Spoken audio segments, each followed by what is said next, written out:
It's a gray, cold, windy day in Madison, but Camp Randall Stadium will be jumping as usual.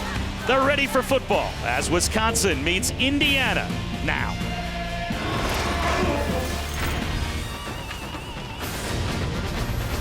Welcome to ESPN's coverage of college football presented by 5 Hour Energy, and welcome to Camp Randall Stadium here in Madison. It's Indiana on the road to take on number 22 Wisconsin. The Badgers need a miracle collapse by the Buckeyes to play for a Big Ten title, but a possible at-large bid to the BCS, that's still out there for Wisconsin, and that's something we'll talk about. It is chilly. We expect rain, and wind will be gusting. In other words, it is a perfect day for football here in Madison. Temperatures barely creeping up towards 50, and we expect wind gusts close to 30 miles an hour.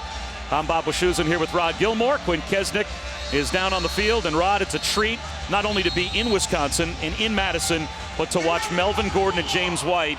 They are the best 1-2 punch at running back in America. Well, one of the best tandems that Wisconsin has ever had, a tandem that's already combined for 2,000 yards rushing. You start with Gordon. He's the home run hitter. Already 4 carries over 50 yards each time. He's the big hitter there. But if you want to get it done in a lot of different ways, that's the guy, James White. He can run it very well, catch it out of the backfield. Great with pass protection. Had a huge game last week to lead the Badgers to a win over BYU. Wisconsin won the toss, deferred to the second half, so it will be an explosive Indiana offense. That will start with the football. And we are underway here in Madison. No chance to bring that one back for Shane Wynn as Andrew Endicott sends it through the back of the end zone. We will see both quarterbacks today for Indiana. Not only Trey Roberson, but also Nate Sudfeld. We're expecting that it will be Sudfeld that will be out there for Indiana's offense first. Here he comes, and he is a load at 6'5", 230 pounds. This is a fast-moving offense, but he's more of the pocket quarterback. Yeah, he's the pocket guy, and he's got some talented receivers on the outside. We'll see how effective he can be with this weather. Stephen Houston gets the start at running back. Tevin Coleman did not make the trip. And this will be Houston.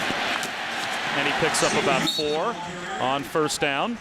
Well, Cody Latimer might be the best of the group, but Rod, this is the only team in FBS with 4 players that have a career 100 receptions, more than 1,000 yards. And Latimer is a matchup problem for Wisconsin. He's big, he's athletic, and he's fast. Down the sideline, trying to stay in bounds is Latimer, and they will give him the catch out to about the 42-yard line.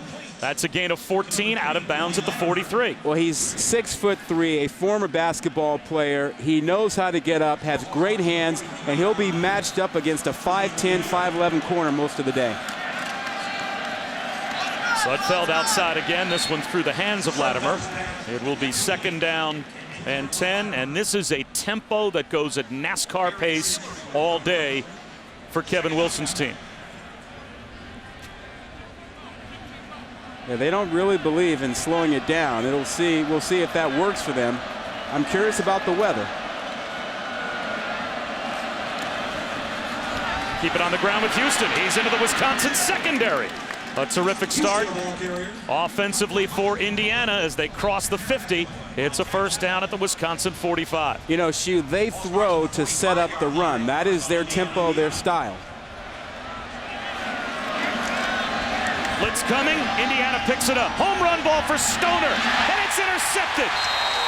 Just after you talk about Indiana coming out with good tempo on offense, the deep ball becomes a turnover. And Wisconsin has it inside their own 10. Well, Shelton was in great position. He had great coverage on this the entire time. Now remember, we talked about weather and the wind that is swirling down there. And this ball was not on target. But Shelton does a great job adjusting to it. He was matched up with Stoner, had him blanketed the entire way. And that ball should have been thrown inside, but it went out to the outside. Sojourn Shelton, a true freshman. We had him ranked on ESPN.com as the number 26 cornerback coming out of college last season.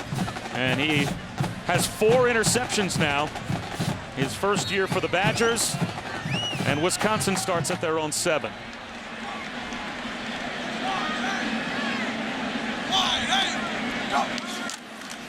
They'll start with James White. There he goes!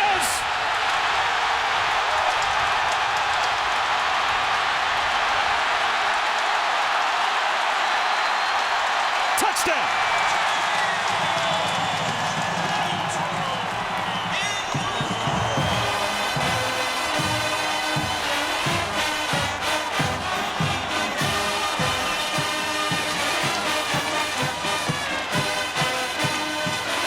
It's like Groundhog's Day if you're an Indiana football fan watching them take on Wisconsin. Well, Shu, in the last 2 years, Wisconsin's run for a total of 896 yards against this Indiana team. 896.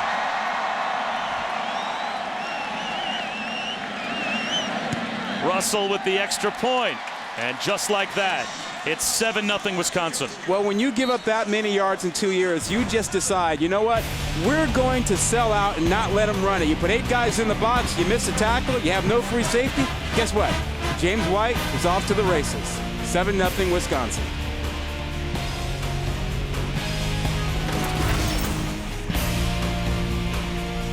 Visit WatchESPN.com or download the Watch ESPN app to watch ESPN live anytime, anywhere. Brought to you by Vizio.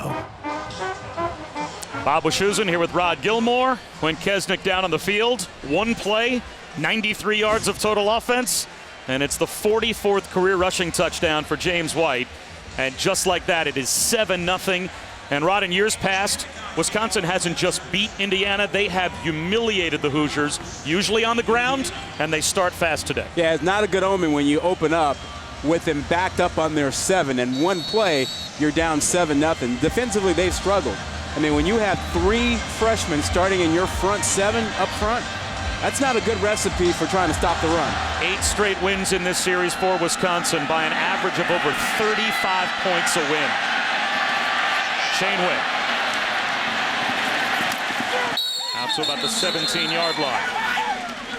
We spent some time talking to Kevin Wilson this week, and he talked about his defense, saying they're this close, they're so young to maybe turning a corner and getting better, but they have been embarrassed by some teams in the Big Ten this year. Yeah, well, he's doing the right thing. I mean, he's being positive with his young team, but they've got a long ways to go. They're young on defense. They've got some athleticism, but they miss tackles. I mean, you can't really criticize the scheme too much, but they miss tackles, and they're learning to play.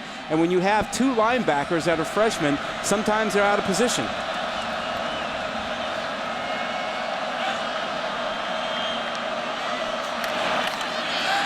Sudfeld on the slant. Almost intercepted again. Good read by Sojourn Shelton as he jumped the route. It'll be 2nd down and 10. Well, now, this is where things start to become a little challenging for Indiana. I mean, you don't want these guys to get ahead, and you don't want to have a guy like Tevin Coleman out, a great rusher, had 215 yards last week, have him out and be forced to come from behind. And you fumble on the exchange. Sudfeld tried on the option to hand it to Stephen Houston. 2nd turnover in as many possessions for Indiana, and Wisconsin has it in the red zone. Well, is this just a mishandle or is it a wet ball? That should not happen. I mean, he put that ball right there, and for whatever reason, he and Houston didn't connect on it. Stephen Houston almost reacted as if he didn't realize he either had the football or was supposed to get it.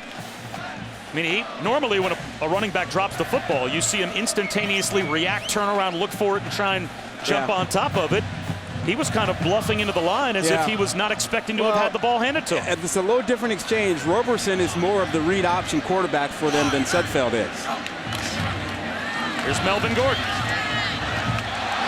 Weaving his way with blockers inside the 10 down to the 8-yard line. A terrible start for Indiana, Quinn.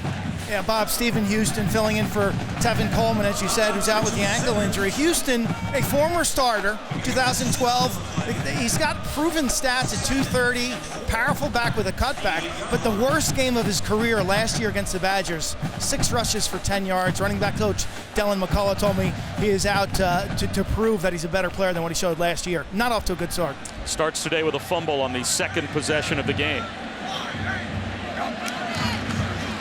Melvin Gordon again. Down to the 1-yard line. Michael Hunter might have saved a touchdown, but it will be first and goal. Well, if they can't handle Derek Watt at fullback, they're going to have a problem. Watt is a great blocker. He's right there. Watch him just clear out this lane. Big block on the freshman linebacker there. TJ Simmons just rocks him. Gordon has an alley to run behind. Full house backfield, and Melvin Gordon again is the tailback. Flags down at the snap. Melvin Gordon trying to move the pile into the end zone, and it looks like he will be stopped short. Can you think of a worse start for Indiana?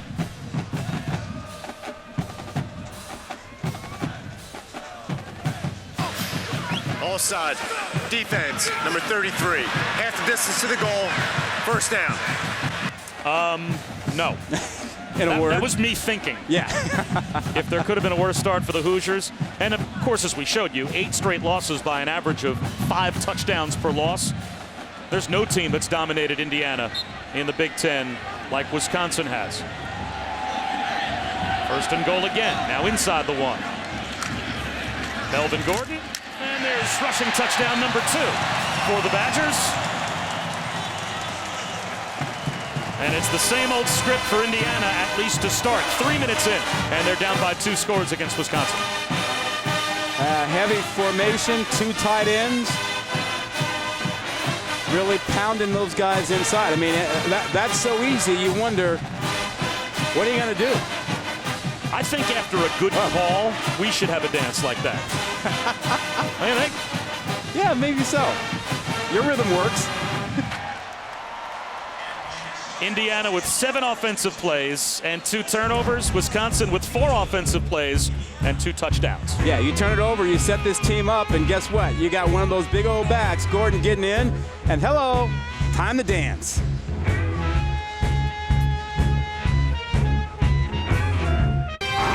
ESPN College Football is presented by 5-Hour Energy. Try the new sour apple flavored extra strength 5-Hour Energy shots in the camouflage bottle. And in part by K Jewelers. Every kiss begins with K. When you're the athletic director and a 3-time Rose Bowl champion and a member of the College Football Hall of Fame, you get a window with a view. Did you see the Mickey Mouse there? That was planted. I like that, though. Barry Alvarez got a great seat here at Camp Randall Stadium as his office overlooks the field. You know, he's on that BCS selection committee next season for the football playoff. They had their first meeting last week. I think he probably wishes there were a selection committee this year. He could help persuade folks to think about Wisconsin if they wind up 10-2. Line drive kick, and it'll be a touchback once again. And let's go back to Wendy Nix for the first time. Hello, Wendy. Hi, Bob. Good afternoon. It's a Dr. Pepper 10 conference update. It took Ohio State exactly 3 plays to score. The Buckeyes, of course, riding that 21-game win streak. They hand it off, or he takes it himself. Braxton Miller, 70 yards to the end zone, 7-0. Ohio State over Illinois on ESPN. Well, Wendy, Wisconsin has them beat. It took Ohio State 3 plays to score. It took Wisconsin 1. And now after 2 turnovers to start the game for Indiana, they're down by 2 touchdowns with D'Angelo Roberts in a tailback now, replacing, at least for the moment, Stephen Houston, who fumbled. And there goes D'Angelo Roberts. Slipped through a couple of tackles and a big hit up the sideline after a gain of 8. Interesting defense also for Wisconsin. They've gone to their pass defense on first down, and you see a big hit at the end there by Salford. Flags down at the snap, and this time no gain for D'Angelo Roberts. But we'll have to check the penalty. If Wisconsin was lined up offsides, then that would give Indiana a first down. Yeah, the thing about that Wisconsin defense is that they've gotten to the point where they're daring. Legal formation, offense, more than 4 players in the backfield. 5-yard penalty, second down. They're daring Indiana to run the ball on first down. They say, we're going to put in 2 defensive linemen, extra defensive backs. We're up 14-0. You got to throw the ball. We're looking for more takeaways. So they're challenging them to put the ball on the ground. And Indiana did on first down. Will they stay with that?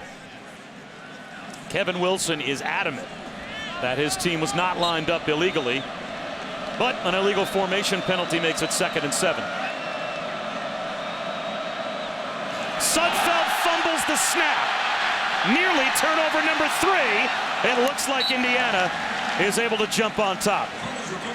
Yeah, they're having all kinds of trouble. That's a fumble in the handoff with Houston earlier, and then a bad snap here on target. Now, it is wet on the field. It's been raining a little bit throughout the day, and we saw in warm-ups that the quarterbacks for Indiana were having a little bit of trouble with the football. And there was another example of it, and it almost cost them big time. A loss of 16. D'Angelo Roberts was able to recover the fumble. Only 2 down defensive linemen for Wisconsin. They'll rush 3, now a delayed blitz with 4. And Sudfeld will take off and try and get what he can. And it will be the Hoosiers to punt after a gain of 7.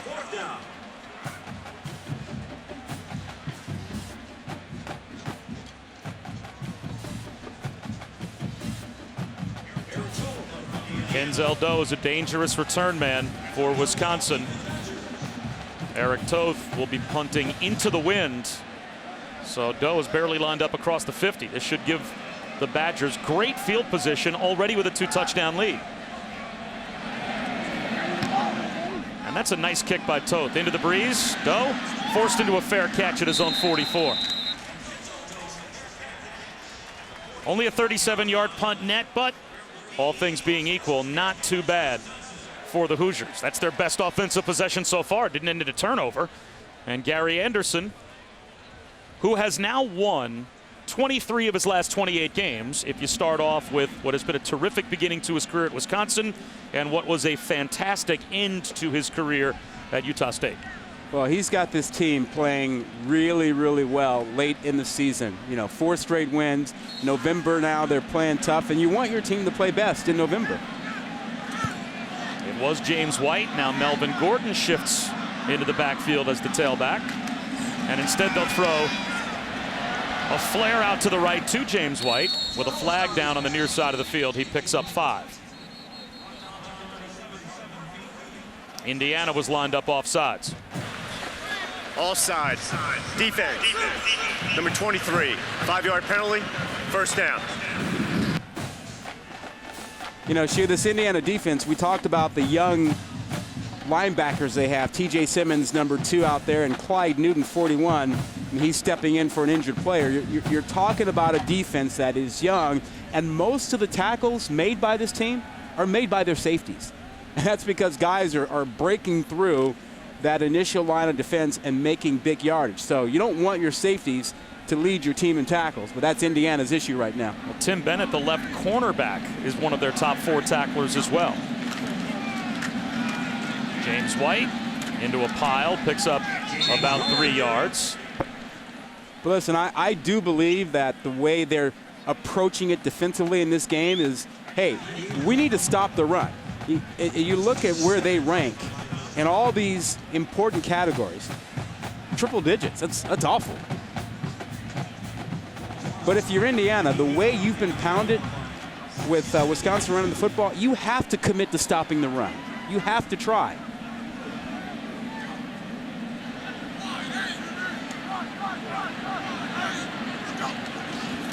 Play action.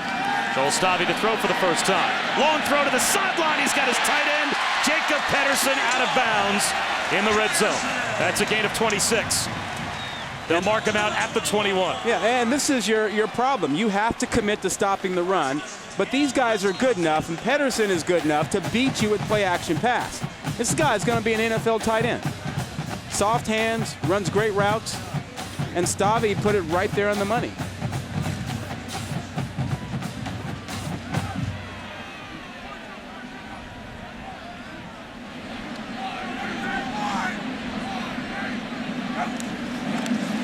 Play action again for Stavi. A little throwback screen, wide open James White, but a good job. And that was the last line of defense coming up to make the stop, the true freshman Clyde Newton. If Newton doesn't make that stop in the open field on James White, there was a lot of green between he and the end zone. Well, and it's plays like that that give you hope if you're an Indiana fan. That athleticism, those instincts that you see by a young player like Newton out there, snuffing out the play, getting rid of a blocker, and making the tackle. Well, Indiana's offense can score. They come into today 9th in the nation in scoring at over 43 points per game. If their defense can just hold on for dear life here, maybe only surrender a field goal on this drive, who knows? Inside the 15, down to about the 12-yard line goes James White. So this is a very important early play for Indiana defensively. Yeah, they're a little bit overmatched on that left side. When you're running behind Ryan Groy, number 79, and then you've got the fullback, Watt, 34, pounding that side. That's an extreme advantage for Wisconsin. Even on 3rd down and 2, do you gamble at times? Will you maybe try and create a negative play if you can You have no by choice. taking a chance? Yep, slant your line, bring linebackers. You got to try. James White with a cutback. Good job by the Hoosiers. And that might be just enough to convince Gary Anderson to send the field goal unit out, as he not only didn't gain a yard, he might have lost a half yard. Here comes Jack Russell. That's a win for Indiana on defense. Absolutely. Actually, Wisconsin went to the right side that side, kind of surprising me, and Indiana was slanting that way with their defensive line, and they brought their linebackers. Jack Russell, before last week's game, named the place kicker in place of Kyle French. So his first 2 makes of the season were last week against BYU. This one from 31 yards away. He's got it. Only 3, though, in the red zone for Wisconsin. Indiana, can they get something going on offense? Welcome back to Camp Randall. Bob Wischusen here with Rod Gilmore and Quinn Kesnick. 6.5 minutes to go in the first quarter. Wisconsin about to kick off for the 4th time, and it's been a rough start for Nate Sudfeld. Yeah, bad snaps. I don't know if that's a wet ball or whatever, but they've had issues with it. Then a bad exchange with Houston, put the ball on the ground, and then a completely botched one on a decent snap that he couldn't handle, wet ball and all. So Sudfeld is on the sideline. We'll see if he stays there. He already has an interception. That was on the opening possession for Indiana. And 1 play later, it was James White going 93 yards for the game's first score.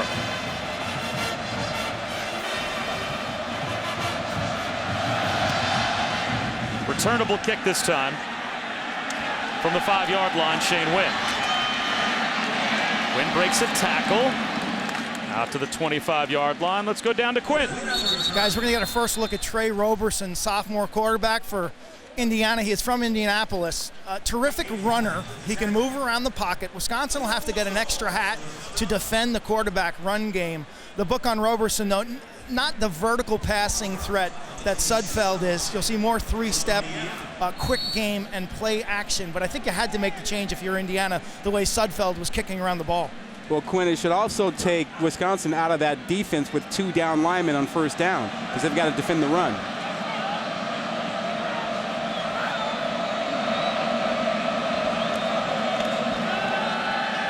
And there goes Roberson. Takes a hit, but picks up 5 yards. When you watched Indiana on tape, how much does their offense change based on which quarterback is in? A lot. I really believe that when they have Roberson in, they're much more of a zone read team and quarterback design run. A bad read on 2nd down and 5 becomes 3rd down and 7. D'Angelo Roberts thrown for a 2-yard loss. Now, Roberson can throw the ball, but he is not the same kind of deep thrower that Sudfeld is. Sudfeld. What he does instead is more of the quick screen slants and that sort of thing. So if you're a defense right now, you think in terms of settling in and not playing the deep ball with Roberson in a quarterback.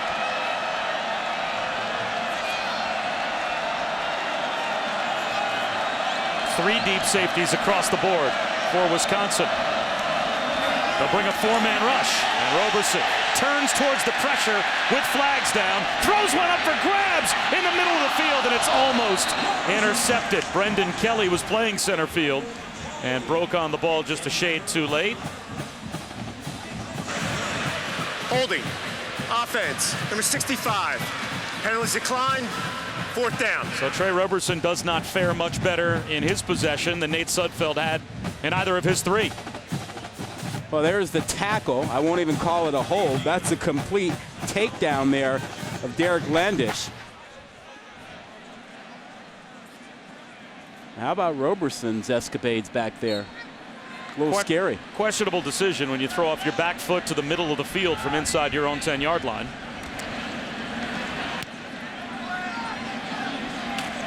Kenzel Doe calls for a fair catch with a player right across his face and holds on. Let's go back to Wendy Nix.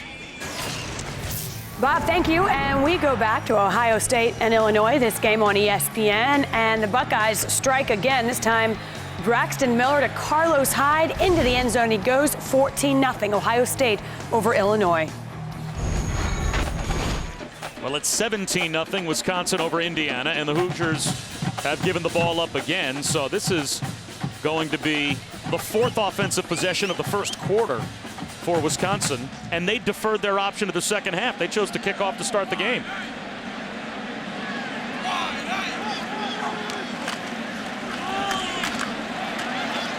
Melvin Gordon hit by Clyde Newton. Picks up 5.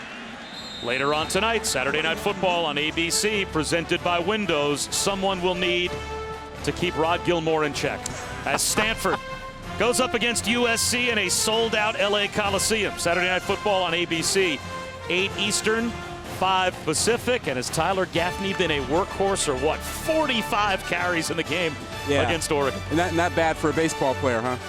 I'll tell you what, though, that game is going to be a good one. It's always a close game. Always a very, very tight game late in the 4th quarter. Breaking a tackle is Melvin Gordon down the sideline. Using the stiff arm, finally brought down just shy of the 20. Michael Hunter saved another Wisconsin touchdown.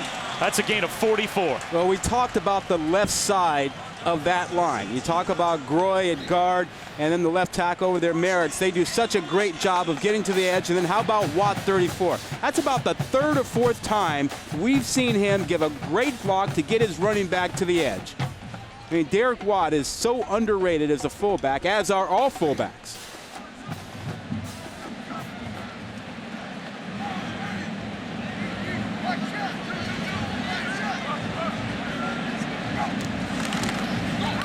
Now it's James White.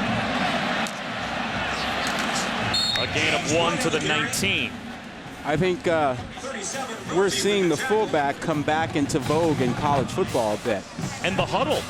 And the huddle, yeah. You think about this team here, Wisconsin, Boston College, Alabama, Stanford, USC, we'll see them tonight. All those teams have said no to the spread and have gone back to using tight ends and fullbacks. I think it's interesting that 2 of the 4 teams you just mentioned are in the top 4 of the BCS, including one possibly lined up to win another national championship.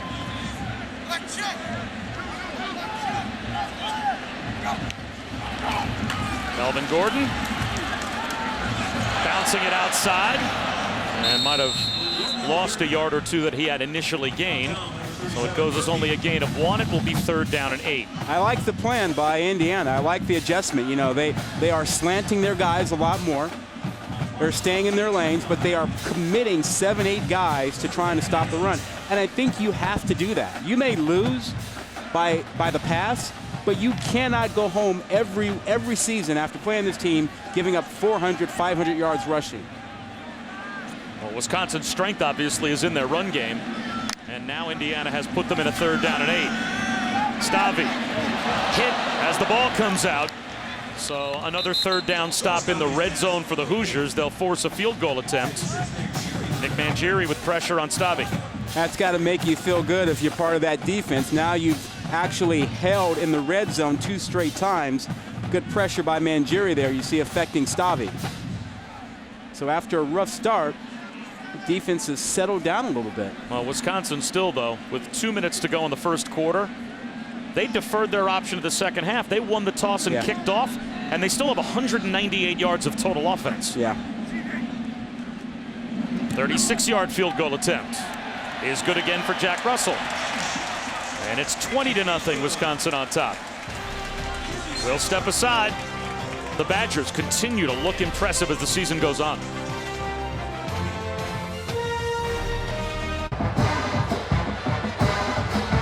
The wind is blowing. The rain is misting down sideways. College football presented by 5 Hour Energy.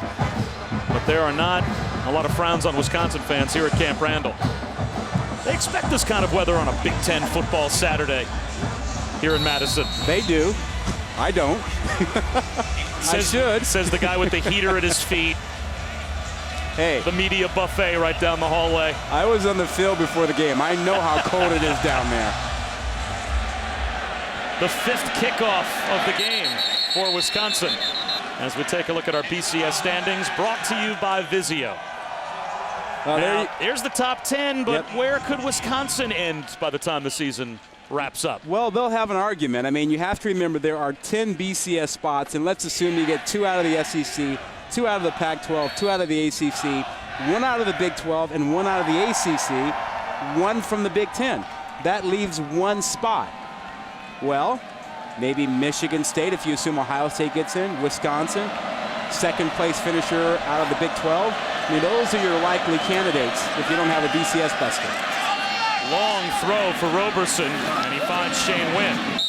And Wynn gets spun down out of bounds at the 31, a gain of 6. Michael Caputo was there to make the stop. So if you had to handicap it, where does Wisconsin fit in that mix? Are they still a pretty deep dark horse as far as you're concerned? Well, you know, you have to remember you can only take 2 out of each of the automatic qualifying conferences. So as long as you have a shot there, you could be the second team out of the Big Ten. Long throw to the opposite side. This time it's Cody Latimer. And he's got a first down out to the 43. But the real issue becomes how many spots are available. If there's a BCS buster involved, there's only 1 spot available. Right. And then you're vying against Oregon, maybe Oklahoma State, maybe Michigan State. That's a tough road. Back shoulder throw, fought for and won by Latimer. That was a bullet from Trey Roberson, a gain of 6. If you don't have a BCS buster, now you have 2 spots available, and you have better odds of getting in. D'Angelo Roberts hit hard, but does pick up a first down. So if you're a Wisconsin fan, you're rooting against Fresno and Northern Illinois as much as you might be rooting against, say, an Ohio State. It's probably much more likely you're going to get, as we have an injury here to Konrad Zagzebski, slow to get up. You're probably thinking your odds are better that one of those teams might lose and drop out rather than getting a miracle to happen in front of you in your own conference. You see that other down there too? I mean, you're also hoping that Central Florida moves ahead of the BCS busters, because then you have 2 that become the other. That would have the same force and effect of those teams losing. Yes. So Wisconsin fans are not fans of Fresno State, Northern Illinois. They like Central Florida. They don't like Oregon. They don't like Stanford. They don't like Oklahoma State. They like playing Indiana.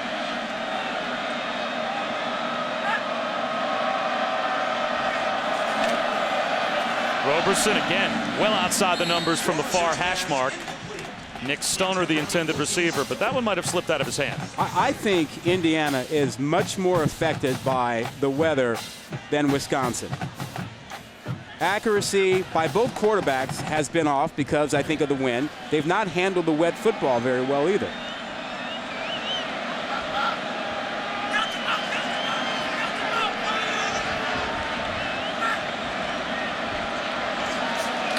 Another fumbled snap. And Roberson, at least he was able to pick it up, but he loses about 8, maybe 9 yards back on Indiana's side of the 50. Well, you know, just think about it. I mean, now that's what, the 3rd or 4th bad snap, drop ball issue they've had, you know, and a couple of bad throws. You've not seen that on the other side. I mean, Stavi has been clean with the football. Both quarterbacks for Indiana have struggled. We talked with Gary Anderson yesterday about how Wisconsin practices getting ready to maybe play with the wet ball, as it looks like that'll be the last play of the first quarter. And teams will spray footballs, dunk footballs in a bucket. When they're anticipating rain on the weekend, they play with wet footballs in practice. Not sure Indiana did much of that this past week based on the first quarter. A reminder, ESPN is the home of the 100th Rose Bowl game presented by Vizio on New Year's Day. And speaking of which, the 80th Rose Bowl game won by Wisconsin. It's the 20th anniversary of that win for Barry Alvarez's group. They were just honored down on the field. Darrell Bevell had that 21-yard touchdown run in the fourth quarter to seal the win over UCLA, the first ever Rose Bowl win for Wisconsin. And it really was a game that set the stage now for what has become a tremendously successful program. Built the program. Have you ever been to a Rose Bowl? I've been to the Rose Bowl, but not a Rose Bowl. Got to do it. High throw to the sideline, tipped and incomplete through the hands of Kofi Hughes. You know, we've not heard much from the passing attack for Indiana. It's a lot easier to play pass defense when you have a 20-point lead and you can send your guys after the quarterback and you sit back there and say, please, throw it. Throw it.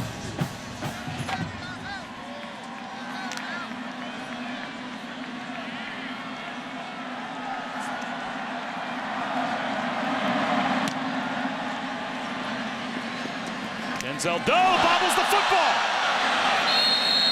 The type of break that Indiana needed, that close to happening. But Wisconsin avoids a special teams turnover.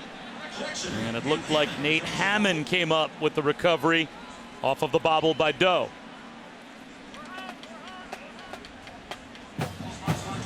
Boy, wet footballs continue to be an issue. Quint Kesdick with more on that down on the field. Yeah, Bob, I think that punt, that was more of a wind issue for the first time Indiana punting with the wind, and the ball carried high up Doe's chest. Keep in mind, this is a punt returner who had 2 near muffs at Iowa in windy conditions. And that was just a situation where I think the ball carried with the wind further than he anticipated. I wonder how much the wind is affecting the passing attack down there. We haven't found out much from Wisconsin's side yet. They haven't had to throw the ball all that much. They keep it on the ground here with Melvin Gordon. And he's close to a first down, right at the first down marker. Well, it was Wisconsin's first trip to the Rose Bowl since 1963. Barry Alvarez took them there back on the 1st of January, 1994. And there goes Darrell Bevell in the fourth quarter. 21-yard touchdown run. Wisconsin running back Brent Moss, the Big Ten Player of the Year, was the MVP of the game as they beat UCLA 21-16. You know, they have a tradition of underrated quarterbacks here at Wisconsin. Stavi just the latest. Scott Tolzien will start for the Packers tomorrow. There's James White, gets a block, and he's loose again. Another 15 yards for James White. Shall we beat that dead horse, the left side of that offensive line? And, you know, we've talked about these guys, and Groy over there is just wearing folks out. He's really the key guy over there. But that left side of that offensive line is just holding up. He gets 2 guys that time. I mean, it's enough to block 1. He blocks 2, and then you get Derek Watt coming along and getting another big block. I mean, that left side is wearing these guys out. 6 carries for 119 yards already for James White behind Derek Watt, who lines up as the lead blocker again. And nowhere to go this time. Now it's back to 114 yards rushing for James White. So Indiana saw what we saw, and they decided, you know what, we're not going to let them run that way anymore. Let's start slanting everybody. Let's run blitz that way and shut down that left side. Here you see what these guys have done this season, both over 1,000 yards. Both have 12 touchdowns. And you can't get a whole lot closer than that. It's the second time in Wisconsin history they've had 2,000-yard backs in the same season. The last time was back in the freshman season of James White when he had 1,000 yards, and John Clay also had 1,000 yards. White comes to the near side on 2nd and long, uses the stiff arm, and we go back to Wendy Nix. Bob, thank you very much. And SportsCenter right now brought to you by Marmot, and it comes courtesy of Ohio State yet again facing Illinois on ESPN. Brandon Roby, a 63-yard interception return, and the Buckeyes now lead by 3 touchdowns. Bob? Well, it's all but a 3-touchdown lead for Wisconsin as well, and they're looking for more, but it is 3rd down and 9. And so far, the Badgers are 0 for 2 on 3rd down, so a chance for Indiana to force a punt. They'll rush 5 after Joel Stave, and they'll get there. The pass rush makes a play for Indiana. Nick Mangieri was the first in the backfield, helped out by Clyde Newton. Well, since those first 2 drives, I think Indiana has really played very well defensively, considering how much they've been pushed around in this series. And the adjustment has been moving their defensive line and bringing their linebackers. Now it's Drew Myers' turn to punt into the wind, and Stave looked like he might have been shaken up as he went down hard. Shane Wynn back deep to receive the kick. And Wynn's a dangerous return man. And this kick looks like it might be returnable. From the 24. Gets a block. Can he turn the corner? He gets another block. There goes Wynn down the sideline and steps out at the 41. A 43-yard punt, but a 17-yard return for Shane Wynn. Plenty of hardware in the Rose Bowl trophy case here at Camp Randall. The entire NASCAR season comes down to one race. Jimmy Johnson is on the brink of a 6th championship, but Matt Kenseth or Kevin Harvick might pull the upset, or will Jimmy further his legacy? It's the Ford EcoBoost 400 at Homestead, Miami, tomorrow at 1 Eastern on ESPN. Also live on Watch ESPN, wagering that the crowd might be wearing different gear tomorrow at the race than they are today here at Camp Randall. Back to the offense, Indiana still without a point. A swing pass by Nate Sudfeld, who's back in at quarterback, intended for the running back, Stephen Houston. And again, it bears mentioning, Rod, no Tevin Coleman. He's their home run hitting running back for the Hoosiers, but out with an ankle injury. I don't think there's any doubt that they miss him in this lineup. I mean, he's an impact player, and he scares a defense. So Houston's a good player, but he doesn't give you the threat of the big play. Looking for a little tunnel screen to the wide receiver, Cody Latimer, and he loses a yard and a half. Now, this is where I'm not a fan of the hurry up. When you're down 20-0, your defense has played well the last couple of series. They need a little bit more of a break than a 3 and out. You've got to convert here, or else that hurry up hurts your defense here.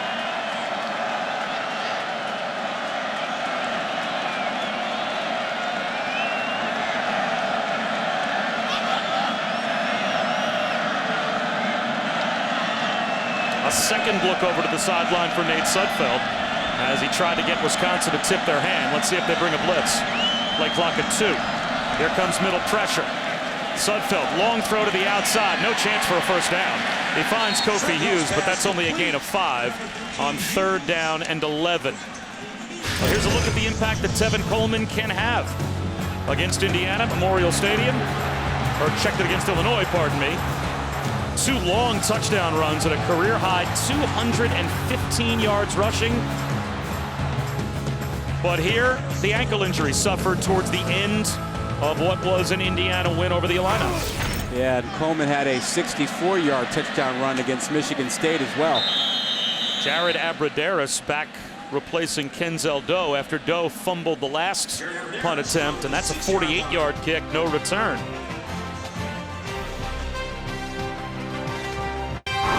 ESPN College Football, brought to you by AT&T. Rethink possible. And Polaris. See the most complete lineup of off-road vehicles at Polaris.com. This weekend, Wisconsin hosted the Great Lakes Regional of the cross-country championships. On the men's side, the Badgers placed 2nd, so they're going to the NCAA championships next week in Indiana. The women's team for Wisconsin placed 5th. They're hoping for an at-large bid. We'll hear about that later on today, and hoping for a possible BCS bid. The Wisconsin football team they're doing all that they can as they continue to win and win impressively. And they have a 20-0 advantage over Indiana. This is the 6th time already that Wisconsin has had the ball. And we still have just under 10 minutes to go before halftime. Melvin Gordon out to the 9-yard line as we go down to Quint Kesnick. Bob, from field level, you can really see the size disparity between Wisconsin's offensive tackles, 321, 327 pounds, against Indiana's defensive ends, who are generously listed at 260. The other area you see it, the safeties and corners against tight ends and fullbacks, and that is an advantage that should continue to wear on this Indiana defense. Well, Quinn, it was nice of you to climb out of the duck blind and enjoy a football game with us here today. Melvin Gordon, flag down, and he's finally down back at about the 7-yard line. Yeah, they got Green for a face mask, I think. He got that right paw up into the face mask. Personal foul, face mask, defense, number 93. 15-yard penalty, automatic, first down. That is Ralph Green, and that's a killer penalty for Indiana's defense. We check in again with Wendy. Bob, thank you so much. It's a Taco Bell studio update. Rutgers can become bowl eligible with a win, but Cincinnati with other ideas. Shaq Washington to Chris Moore, and the Bearcats now leading 31-7 in the second quarter. Bob? All right, Wendy, thanks very much. Here with Rod Gilmore and Quinn Kesnick, and it's a 3-touchdown lead for Wisconsin. 9 minutes to go in the first half. And just when you think Indiana might get a stop and pin them deep and force 3rd down and long, Ralph Green is called for the 4th Indiana penalty. And it's a personal foul face mask that gets the Badgers out of trouble. Stavi, play action, another flag down. Jordan Frederick scoops it up at the 35-yard line, but the marker was thrown back at the line of scrimmage.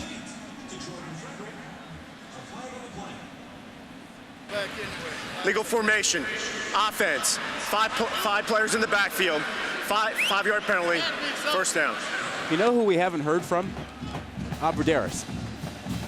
And you know, last year in this ball game, he was really, really impressive. They ran a lot of jet sweeps with him. He hurt them with that, and he is an outstanding receiver. A lot of folks remember the job that he did against Ohio State with his big performance there. He's the top receiver in this conference. Well, Wisconsin has run 21 offensive plays. 18 of the 21 plays have been runs. But does that not at some point set up play action over the top to a player like Abbrederis? So it would seem. There's run number 19. And this is working. James White down the sideline. He's going to have career numbers in the first half. Bumped out at the 43 of Indiana. Well, he got a great block at the end by Abbrederis, but up front, it starts with the great blocking to get him to the edge. And you just look to that left side. Look at the great job. You get Groy coming off, getting a linebacker, sealing him off from getting to the outside, and another great block by Derek Watt, the fullback. Man. James White's career high rushing is 181 yards. He has 158 yards. And there's 7.5 minutes to go before halftime. Stavi looking up the seam for Pedersen, but Pedersen broke to the sideline. So a miscommunication. It will be 2nd down and 10. Now, don't get me wrong. I mean, White's numbers and Gordon's numbers are really impressive. But those guys on the left side of that line, Groy and Watt coming out of the backfield, they are mauling guys. And we've seen this for a couple weeks in a row, and they handled a BYU defense that has a really good front seven, and you know, and destroyed them up front too. With all due respect, though, to the left side of that offensive line, this is not the first offensive line that has mauled Indiana's defensive front. Well, that's true too. Jitterbugging inside the 40 down to about the 36-yard line is James White. So that's a gain of 7 more. I do like the Indiana bright and shiny helmets. Sponsored by Reynolds Wrap. As we take a look at James White and the work he's done against Indiana alone. He's up to 165 yards and a touchdown today to go along with 5 touchdowns and an average of 130 yards rushing in the previous 3 meetings. There may not be a more unselfish player in college football than White. 3rd down and 3. James White again. Very close to a first down. It'll be 4th down at about a half yard for Wisconsin. And you would think Gary Anderson would go for it. And he sends Derek Watt, the fullback, out on the field again.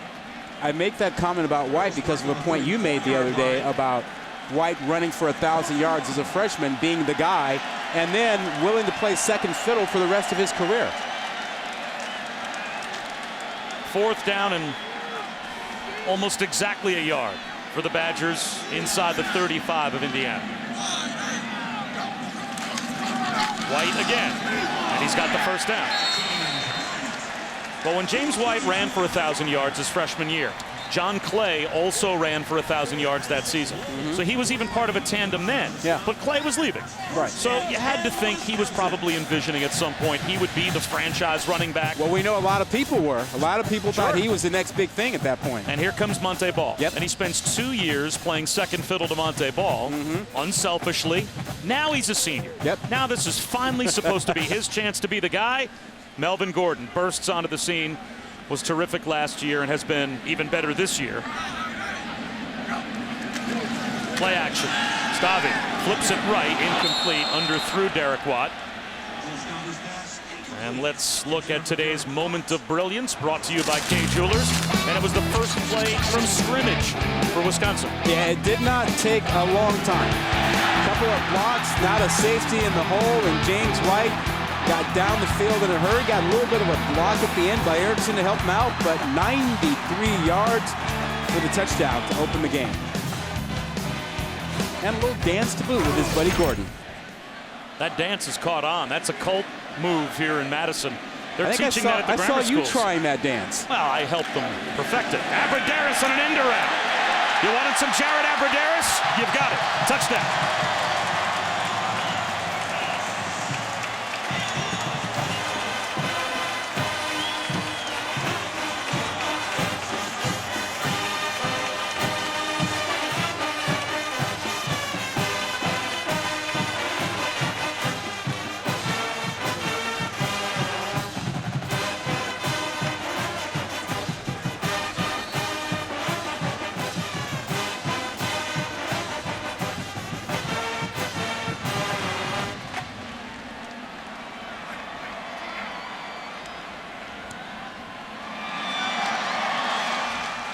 So Jared Abradaris normally gets it done through the air. Now he gets it done on the ground. Well, this was the play he killed him with last year. First career rushing touchdown, 32 yards.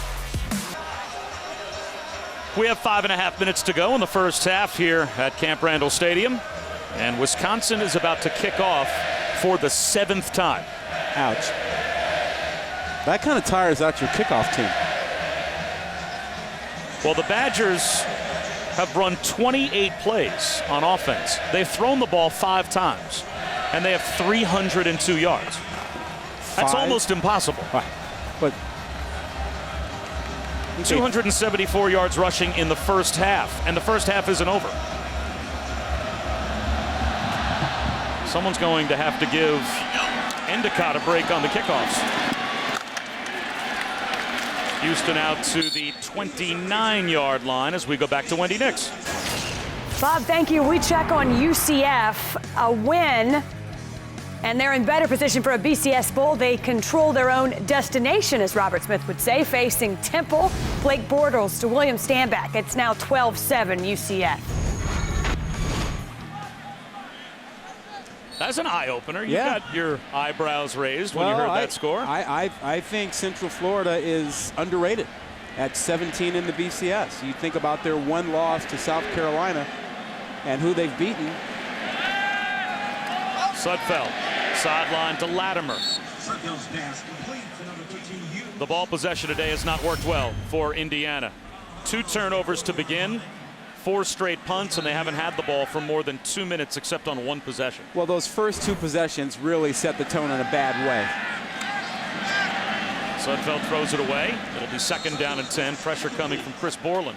Those 2 possessions, those first 2 turnovers, it put them behind. And when you play Wisconsin, you have to take them out of their game. I mean, you need to get ahead and force them to throw the ball, because Wisconsin's style is to run and to throw it only when they want to. A run here with Stephen Houston, or check that D'Angelo Roberts. He's out to the 46-yard line. It will be 3rd down and 4. Well, Indiana has scored at least 13 points in every half they've played this year. They scored 28 points, what, the last 10 games they've played? Sudfeld looking for the deep ball. Intended for Latimer, and it's incomplete. Now it's 4th down and 4. And here comes the punt group.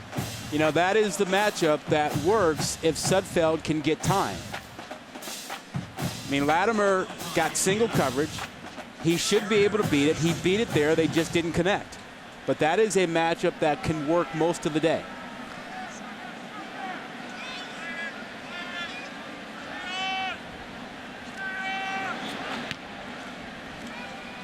Abradaris calls for a fair catch at the 16. 4:31 to go here in Madison, in the capital city. The Badgers comfortably in front of Indiana. Welcome back to ESPN College Football, presented by 5 Hour Energy. Bob Wischusen here with Rod Gilmore. Quinn Kesnick down on the field.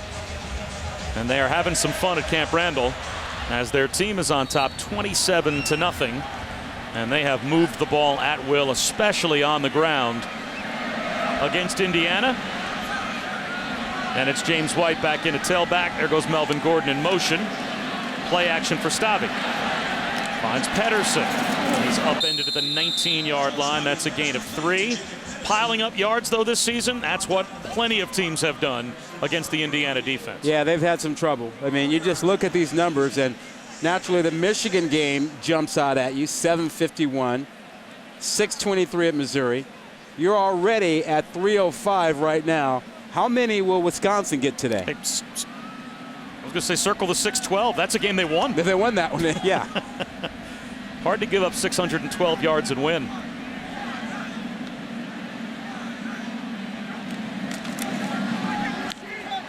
Pass scooped up by White. That might have been a backwards pass. That could go down as a running play for James White. We'll have to see how they officially score it. College football primetime on ESPN, presented by Hampton Hotels, kicks off tonight at 7:45. What a season A.J. McCarron is having for #1 Alabama. They take on Dan Mullen's Bulldogs. College football primetime on ESPN tonight at 7:45. Also live on Watch ESPN. And he might be the least talked about great player in college football. Well, I think that's true. I think he's incredibly underrated. I do know that I'm going to receive my Heisman ballot in the next few days. I think they're mailing those things out. And I'm curious to see how people treat A.J. McCarron, because he's playing well, and Alabama's playing really, really well in November. It certainly seems like it will be a quarterback award this year. How many non-quarterbacks are even kind of on your radar screen? I would tell you this. If this were October, Jack from UCLA would be in the discussion. That's right. Cut back from Melvin Gordon.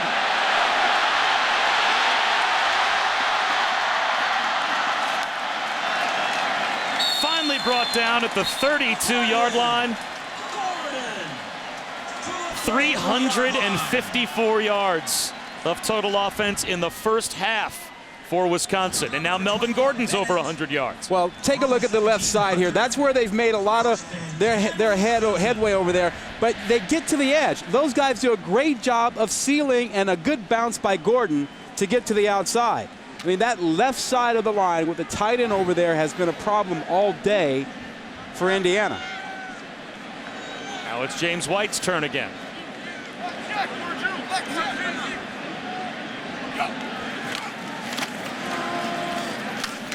White got back to the line of scrimmage.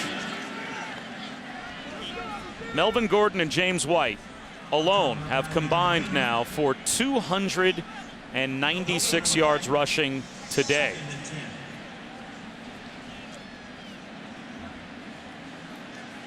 Those are crazy numbers to put up in one half of football. Video numbers. I'm not sure if Bo Jackson put those numbers up on Tecmo Bowl in the first half of any game. Gordon bounces it outside. A flag down back at the line of scrimmage. You see the pile up on that left side. Looks like there was a little bit of a hold over there. Holding. Offense, number 48. 10-yard penalty, first down. So that goes against Yeah, Jacob Pedersen. Pedersen, who last season was a Big 12 coach's tight end of the year and really has developed into an NFL prospect and a terrific player. He almost left Wisconsin his freshman season. He couldn't get off the scout team. And they told him, hey, stick it out. You've got a great chance to be a player here. And that turned out to be a terrific decision for Jacob Pedersen. And Gary Anderson just got a look at the call up on the big board and disagreed. Yeah, he's like, what holding? All they did was knock down Michael Hunter, the corner.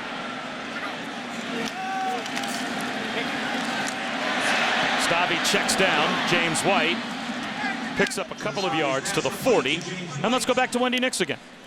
Thank you, Bob. Coming up on the Dave & Buster's halftime report, it's another blowout for the Buckeyes in the Big Ten. UCF trying to play their way into a BCS Bowl, and we'll tell you what we're watching for in our Saturday setup. I'm joined by Todd McShay and Robert Smith in just a few minutes coming up at the half. You know, Todd McShay gave Melvin Gordon a pretty high ranking as a running back. I wonder if James White is starting to move up on his board a little bit. Speed is an issue, flat out speed. 3rd and 18. Stavi down the sideline for Abradaris, and it's incomplete. And that did push Wisconsin out of field goal range, so they'll have to punt with 1:03 to go before halftime. So they'll send Drew Meyer out to try and pin Indiana deep.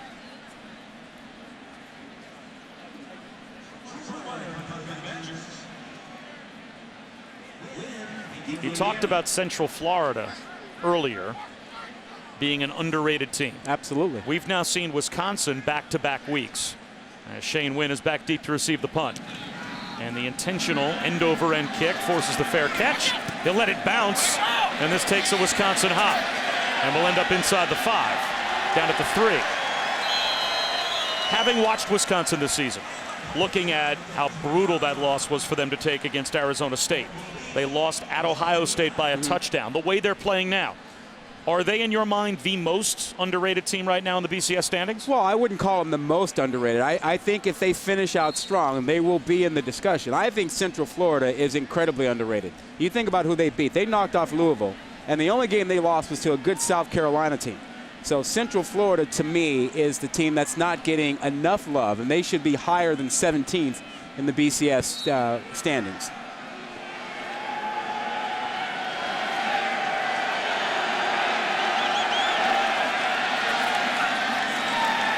Close to the 5-yard line, Stephen Houston, after a gain of about 2.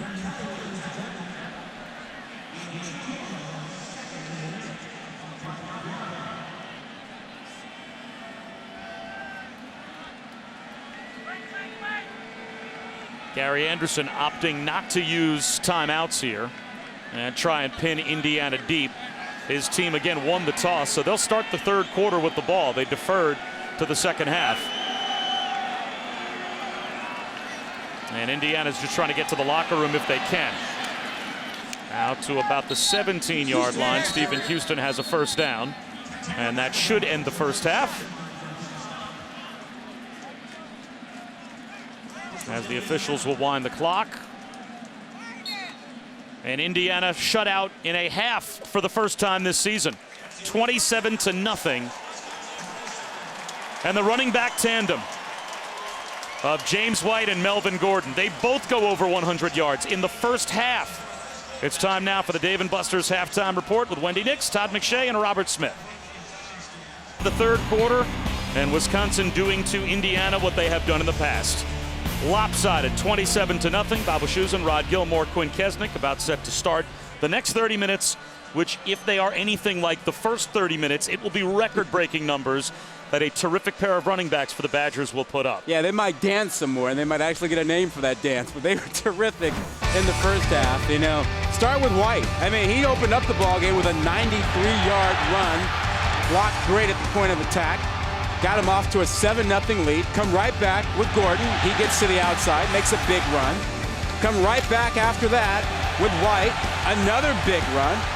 Had a huge first half, and then Gordon again. So you sense a theme: White, Gordon, White, Gordon.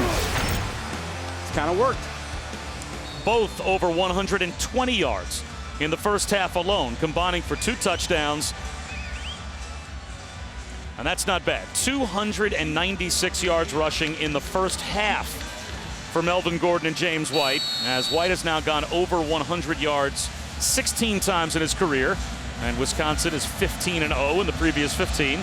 And it certainly looks like they will improve to 16-0 today. And Melvin Gordon, only a sophomore, but number 2 in the Big Ten in rushing, and his 7th 100-yard game this season. And to make matters worse for IU, Wisconsin starts the third quarter with the ball. Denzel Doe will take a knee. It will come out to the 25, and let's go down to Quinn. It's not the elements, it's us. That's what Kevin Wilson told me. You know, the coach of Indiana was extremely positive, but he pointed to Wisconsin's defense. I asked him about the conditions. He said, no, that's not the excuse. They've just flat out outplayed us. We got nothing going in the run game, nothing going in the vertical passing attack as well. So he was positive, and I think he's going to look to this second half in terms of the growth and development of this young program. Well, what can he look to? Well, I mean, first of all, I understand he doesn't want to make excuses, but the elements did affect his offense in the first quarter. There is no question about that. I mean, the throws, the drop balls.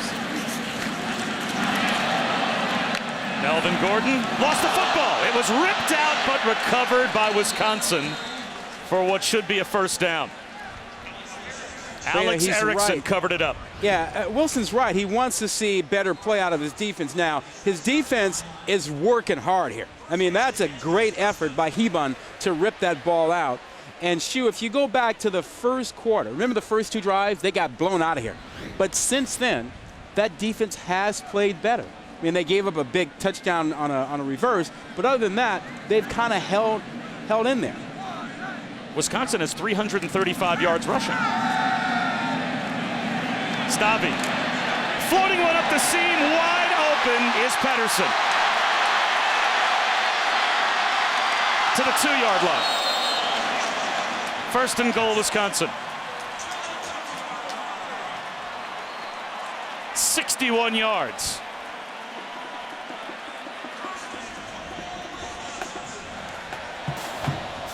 Well, Pedersen is going to come out here and make his move up, and he's going to get matched up with a linebacker.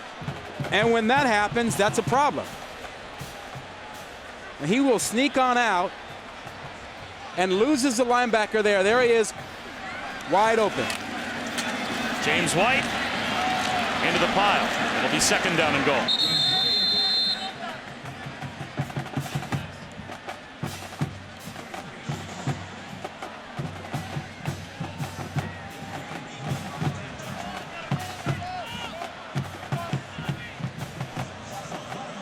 Wisconsin now up to 429 yards of offense. Ouch.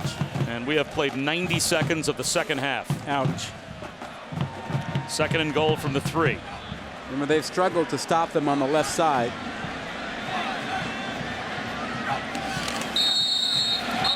Flags down. False start. False start. Offense, number 48. 5-yard penalty. First down. You know, we've talked about Ryan Groy, the left guard, number 79, who's had a tremendous day blocking over there. And he's also a guy that will wind up being one of those Wisconsin linemen in the NFL. He's going to get drafted in the 4th, 5th, 6th round or something like that, and he's going to play for 10 years in the NFL. You know? Sign it up. Yeah. Abradaris, the lone wide receiver. There's a look at Ryan Groy. 6'5", 320. He's played all the line positions for Wisconsin. On a rollout, Stavi. Running out of real estate. Has to throw it down at the feet of Watt just to kill the play.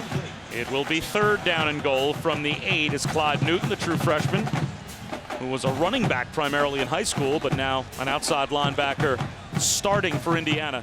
Brought some pressure. Yeah, he's in for Flo Harden, who is banged up and didn't suit up for this ball game. And if you're Kevin Wilson, if you're looking for some bright spots, I mean, this defense bouncing back after giving up a big play.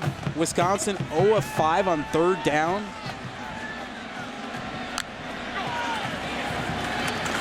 Stavi, end zone. Pedersen has it knocked away. Looking for a flag. No penalty marker is thrown. That's Michael Hunter, the corner, fighting to stay in there and make a play. I mean, there he is right there. You'll see Hunter. He's covering the tight end, Pedersen. And he grabs him a little bit there, but the contact, remember, it's not about contact for pass interference. It's about impeding the receiver. Do you do things to keep him from making a play on the ball? Jack Russell already 2 for 2 today and 4 for 6 since taking over for Kyle French. This from 26 yards out. And Wisconsin tacks on 3 more. It's 30-0. Back to Camp Randall in a moment.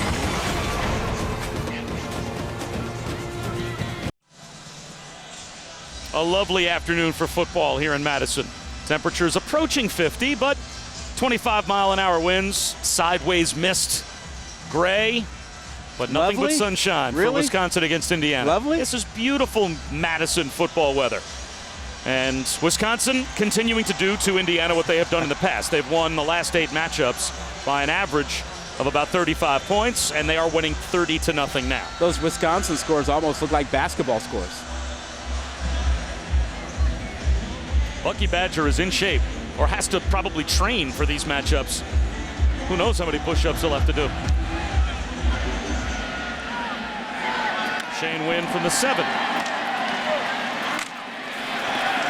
Out to the 24.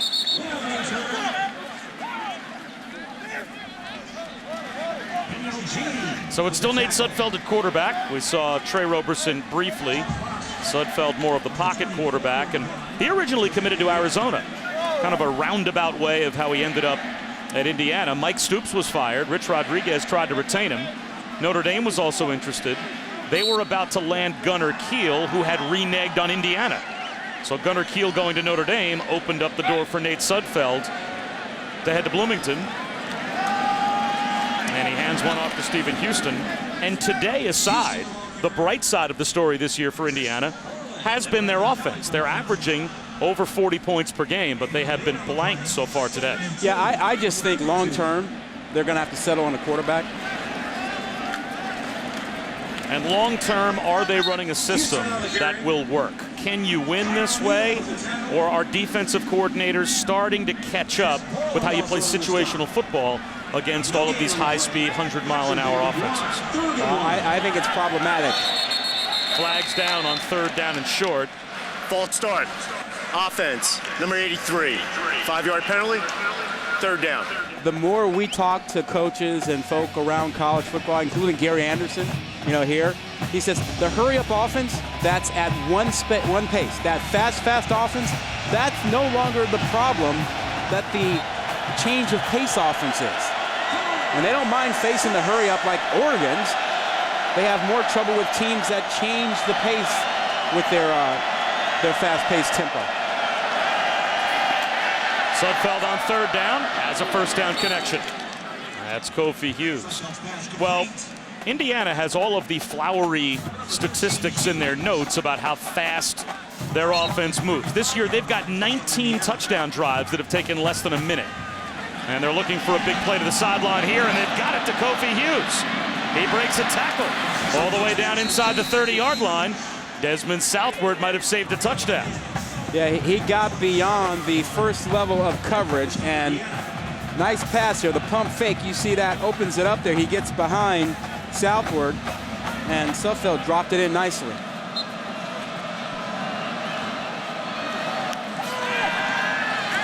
Sudfeld looking for the end zone. Incomplete. Let's go down to Quinn.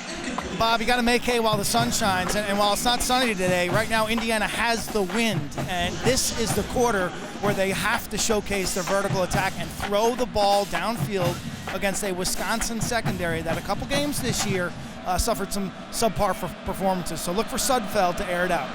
Yeah, Quint's right. I mean, you think about Arizona State, they torched him throwing the ball deep. Play action for Sudfeld on 2nd down and 10. He'll take off and run inside the 25. It'll be 3rd down and 5. Back to your point about this hurry-up offense, can it work here? Can it win here? I think when you face good defenses, you have to be able to do something more than just the hurry-up pace.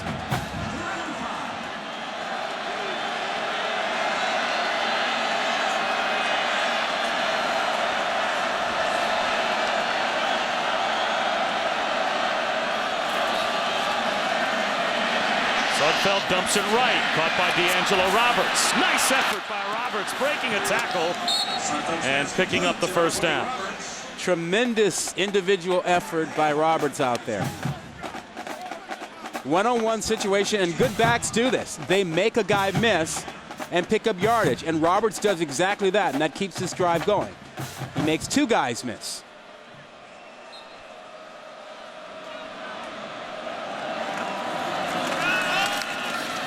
Down to the 10-yard line goes Stephen Houston. Clearly the best drive of the game for Indiana.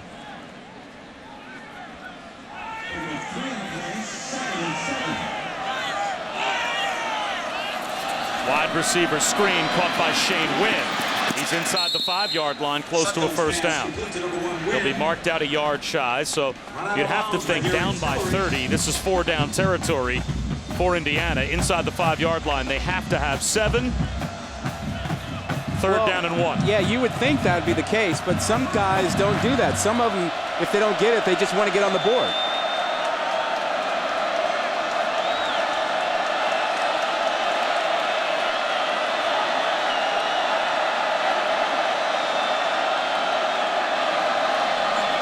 Well, they'll pick up the 1st down. Down to the 1-yard line goes Stephen Houston. That's 3 for 3 on this drive on 3rd down for Indiana, and it will be 1st and goal. Spreading out the defense and then running Houston at 230 pounds inside. It's not a bad way to go. Houston again, and he is brought down inside the 1. It looked like Wisconsin had some confusion on defense. They only had 2 players out on the edge guarding against the 3 receivers for Indiana, and still IU ran into a loaded-up tackle box. 2nd down and goal.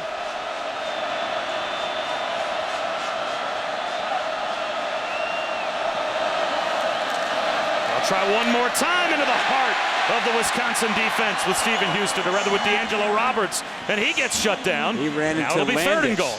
How about Landish, number 30, in the middle of this? Just watch him sneak in there and stand up Roberts. Got a little help, but Landish with the big hit. Now Trey Roberson comes in at quarterback. So you've got the run threat in at quarterback along with D'Angelo Roberts in the backfield. There's the cat and mouse game. There's a look over for the new play. Now Wisconsin, they look over and they adjust after they see Indiana change the play. Play clock at 4. Roberson has to hurry. They didn't get it off. I'm not sure if the sideline might have gotten a timeout. None was called. Offense, 5-yard penalty, 3rd down. That's horrible. And now you make a quarterback change again. That's horrible. You know, you got 3rd down inside the 1, and you let the clock run out on you because you're trying to change play to the perfect play. That's just horrible.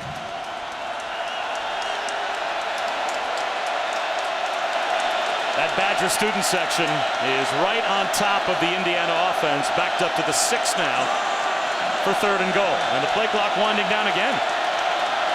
Sudfeld looks over. Play clock at 2. Calls for the ball. This time they barely get the play off. Sudfeld into the end zone, incomplete. Now it's 4th down and goal. Yeah, they got to kick it. I mean, the way they're managing things down here, they got to kick the football. Well, from the 6-yard line, things change radically. I would have expected they might have gone for it if they were still inside the 1. Yeah, but if you can't get a play in, and you're trying to get the perfect play, and you're looking over to the sideline and changing your play, and you know all game, Wisconsin's been changing with you. I'm surprised the Indiana sideline didn't call a timeout. As much as they've struggled today, avoiding that delay of game there was You're right. certainly worth the timeout.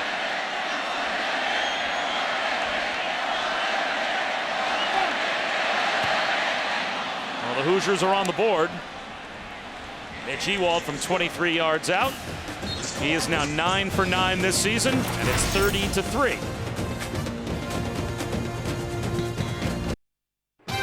ESPN College Football, brought to you by Zales, the Diamond Store, Let Love Shine, and the ultra-intuitive M-Series Smart TV from Vizio. It's beautifully simple. Welcome back to Madison, where Indiana is now on the board, comfortably in front. It's Wisconsin 30, Indiana 3, and let's go down to Quinn. Bob, I was just alerted from the in-house operations that there has been a lightning strike 15 miles away from Camp Randall Stadium. Now, the way the protocol works, if that lightning now were to be within a 10-mile radius, we would shut things down for 30 minutes. They would evacuate the stadium. Both teams would go to their locker rooms, and we'd wait out a 30-minute period. So weather potentially deteriorating, the wind continuing to whip from the south at around 22 miles an hour, and there is lightning, from what I was told, 15 miles away. Well, Quinn, keep us updated. I'm sure the last thing that Indiana wants is a weather delay. I'm sure the last thing Wisconsin wants is for this game to be interrupted as well, as they are rolling offensively and they're about to get the football back. It'll be a touchback as Kenzel Doe watches it sail through the back of the end zone. And later on tonight, Saturday Night Football on ABC, presented by Windows. Two Pac-12 rivals collide. Tyler Gaffney and number 4 Stanford roll into the LA Coliseum, where it's sold out for the Trojans to take on the Cardinal. Later on tonight, Saturday Night Football on ABC, 8 Eastern, 5 Pacific. You know, USC has been playing well lately, and Stanford coming off a big win. If USC wins this game, it won't be because Stanford was not prepared to play. I mean, this is a big rivalry game. Both teams will be dialed in.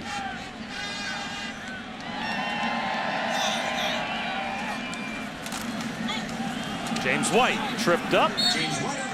And let's go back to Wendy Nix. Well, we're going to keep it right here. David Cooper made the stop. He's the veteran of that linebacking core for Indiana. The junior starting next to 2 true freshmen, TJ Simmons and Clyde Newton, both starting today. So inexperience all across the board, really, for Indiana. They're a young team. They only have 10 seniors on their entire roster, the 4th fewest in the country. So it's that inexperience that Coach Wilson and the rest of the coaching staff for IU is trying to work through. James White bounces it outside. He's got a first down. Gain of 11. Well, you know, we see White get to the edge, and we always go, great job, great move. But, you know, how about the help he gets right there from his tight end, Peterson? I mean, watch the way he gives him the edge. I mean, he gets on the linebacker there, Newton, holds him inside, and gives White the corner. That's just great, great blocking.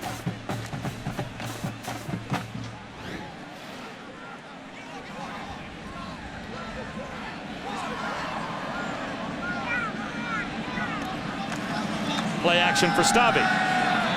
Screens one, looking for Pedersen, the tight end, but he might have been throwing that one down to avoid a big collision more than anything else. Check that, Sam Arneson, the tight end, was the intended target there. It will be 2nd down and 10.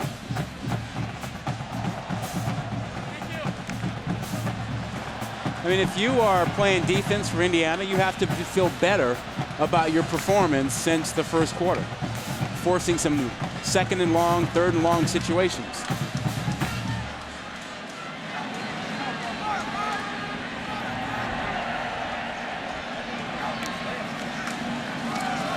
James White adding to what is already a career high in rushing, as he's now up to 191 yards. It will be 3rd down and 4. And this is a tough down for Indiana. You have to continue to commit to stopping the run. Wisconsin is not necessarily going to go away from running on a 3rd and 4. Wisconsin 0 of 6 on their last 3rd down possessions. They send Abradaris in motion. Stave swings one to Abradaris, scoops it up, and he's very close to a first down, right on the line. And without measurement, the officials say it's good for a first down.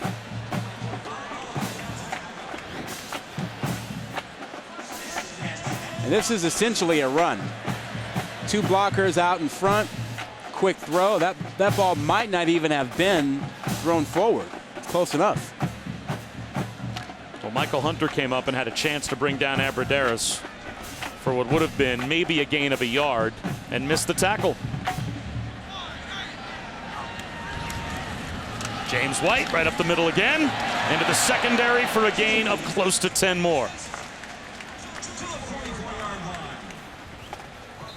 So that will put James White over 200 yards rushing on the day.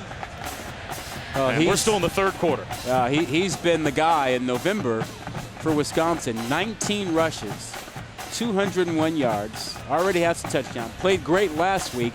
And I think this 2-back system allows him to be fresh in November. Not as many carries, not as much pounding for he or Gordon. They've got Melvin Gordon lined up as the wideout to the far side left. It's still James White in the backfield. They bring Gordon in motion and give it to White again. He's upended after a gain of 3.5. Well, Gordon and White, as we have been saying, they're the only running back tandem in America with over 1,000 yards rushing each. For LSU, Odell Beckham, wide receiver, and Jeremy Hill, running back. That's the only other team with 2 players with over 1,000 yards from scrimmage. So that's how good White and Gordon have been and how dangerous they would be depending on if they found a way into the BCS. Speaking of how good they are, how good do you think Wisconsin is? And now they go to the freshman Corey Clement to tailback. So Clement gets a try. And he picks up another 3.5 to 4 yards. It'll be third down and short. Do you see Wisconsin as one of the hot teams, one of the potential BCS teams? Well, I'm wondering from the standpoint of if the door is opened to possibly select them as an at-large team, how that Arizona State loss is viewed. Yeah, that, and you also look for the quality win. You know, where's the real quality win? And it would have to be BYU.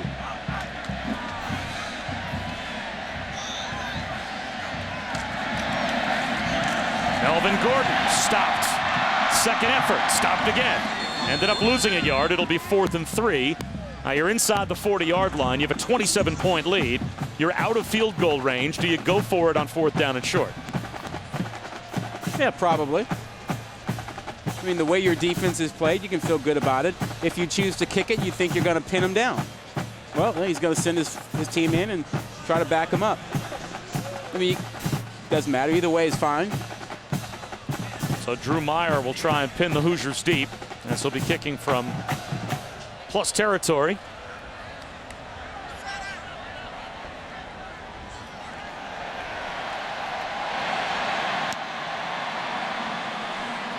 Kick that deadens at the goal line and bounces into the end zone. So Meyer, as it turns out, can't pin Indiana inside their 20-yard line. But when Wisconsin gets the football back, you have to think James White will have a chance to pad those stats.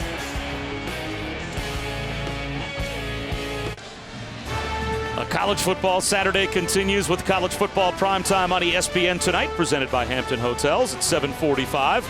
A.J. McCarron has to still be considered a Heisman candidate. And #1 Alabama as their sight sets on another BCS title game against Mississippi State at 7:45 tonight. Also live on Watch ESPN. You give Mississippi State any kind of a shot of pulling off the upset? No.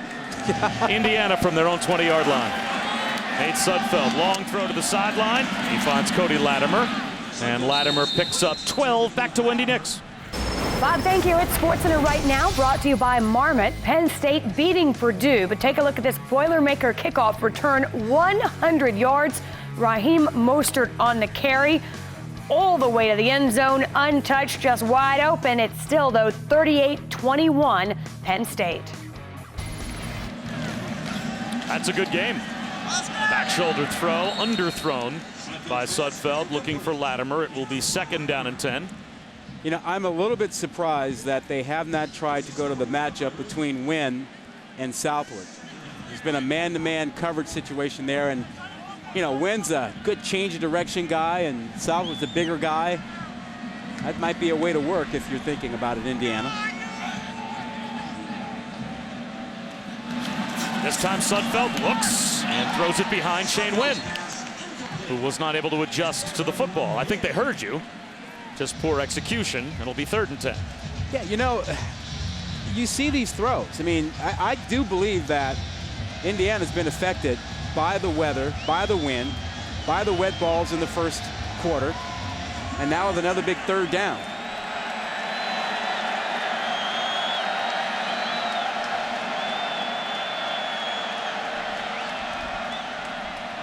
That look over is to change the play, and Wisconsin reacts. Sudfeld wants the deep ball, looking for Hughes, and it's incomplete. Just overthrew Kofi Hughes. So Indiana will have to punt once again.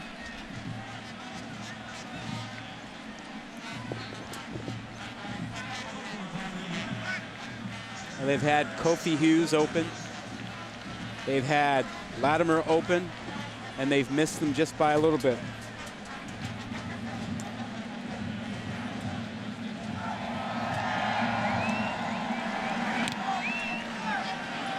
Good punt. Abradaris, returnable from the 15. Makes the first man miss, gets to the sideline, cuts it back. Good return by Jared Abradaris. So in the wide angle, when we look at the BCS, you were talking about this earlier. One Big Ten team you know is going to get in. Will a second Big Ten team get in? You're almost taking for granted it'll be 2 from the SEC, Pac-12, and ACC. Whether or not there is the BCS Buster, where the American champion, if it is Central Florida, factors in with the BCS Busters. Could be one more team, could be 2. Would Wisconsin be one of them? Well, best case scenario for Wisconsin is that 2 spots are available and that they are in the mix along with maybe Michigan State, maybe Oregon, maybe Oklahoma State or something like that. The odds are better than if there's only 1 spot available.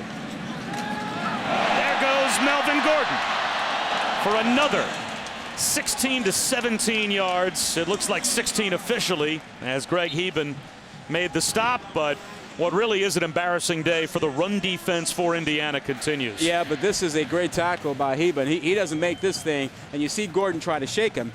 He doesn't make that tackle, Gordon is gone. Absolutely gone. So that's a great open field tackle. By a baseball player. That's how he came to Indiana. Greg Heben was a walk-on the baseball team, but dominated the intramural flag football league at Indiana. And so his baseball coach said, you know, you should play football. End around to Abradaris, and there's no one home. He gets a block, and he's gone. Touchdown.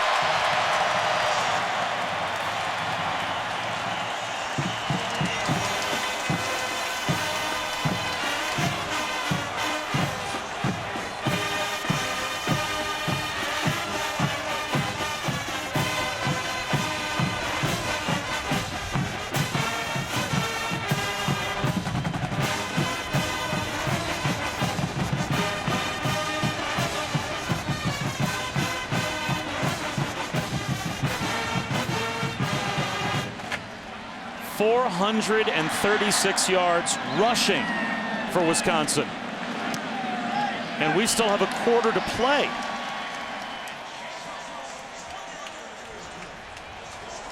Well, shoot, great execution, great blocking. A couple guys get involved. You got to get a block here to get to the edge. Arneson gives that, and then watch that guy when he gets out. That's James White, the guy who's run for so many yards today. You get the great block to get to the edge. Now watch White.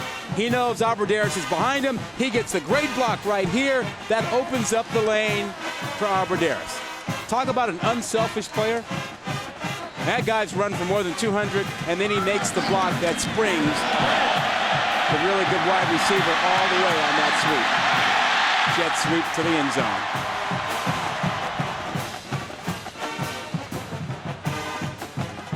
one more end around to Jared Abbrederis, you could have 3 100-yard rushers. Melvin Gordon and James White have already gone well over 100, as not only does James White have 205 yards and Gordon 146, but wow. Jared Abbrederis has 86 yards rushing and 2 touchdowns on 3 carries. Well, you know, they pound you inside and then they get to the perimeter.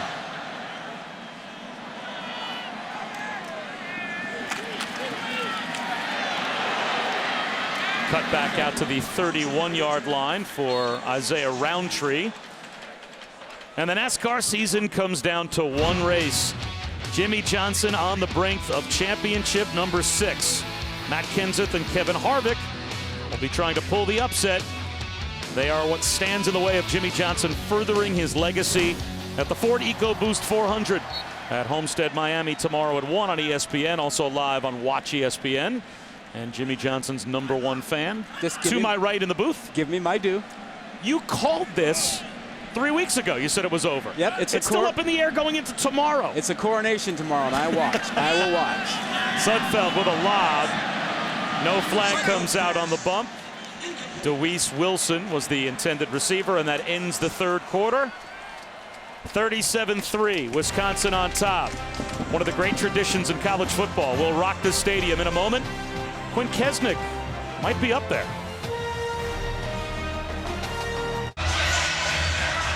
Camp Randall is shaking, literally. ESPN College Football presented by 5 Hour Energy continues. Wisconsin on top 37-3. And we're just about set to start the fourth quarter. Indiana has the football, but Wisconsin has had the game in their hip pocket almost from the first sequence.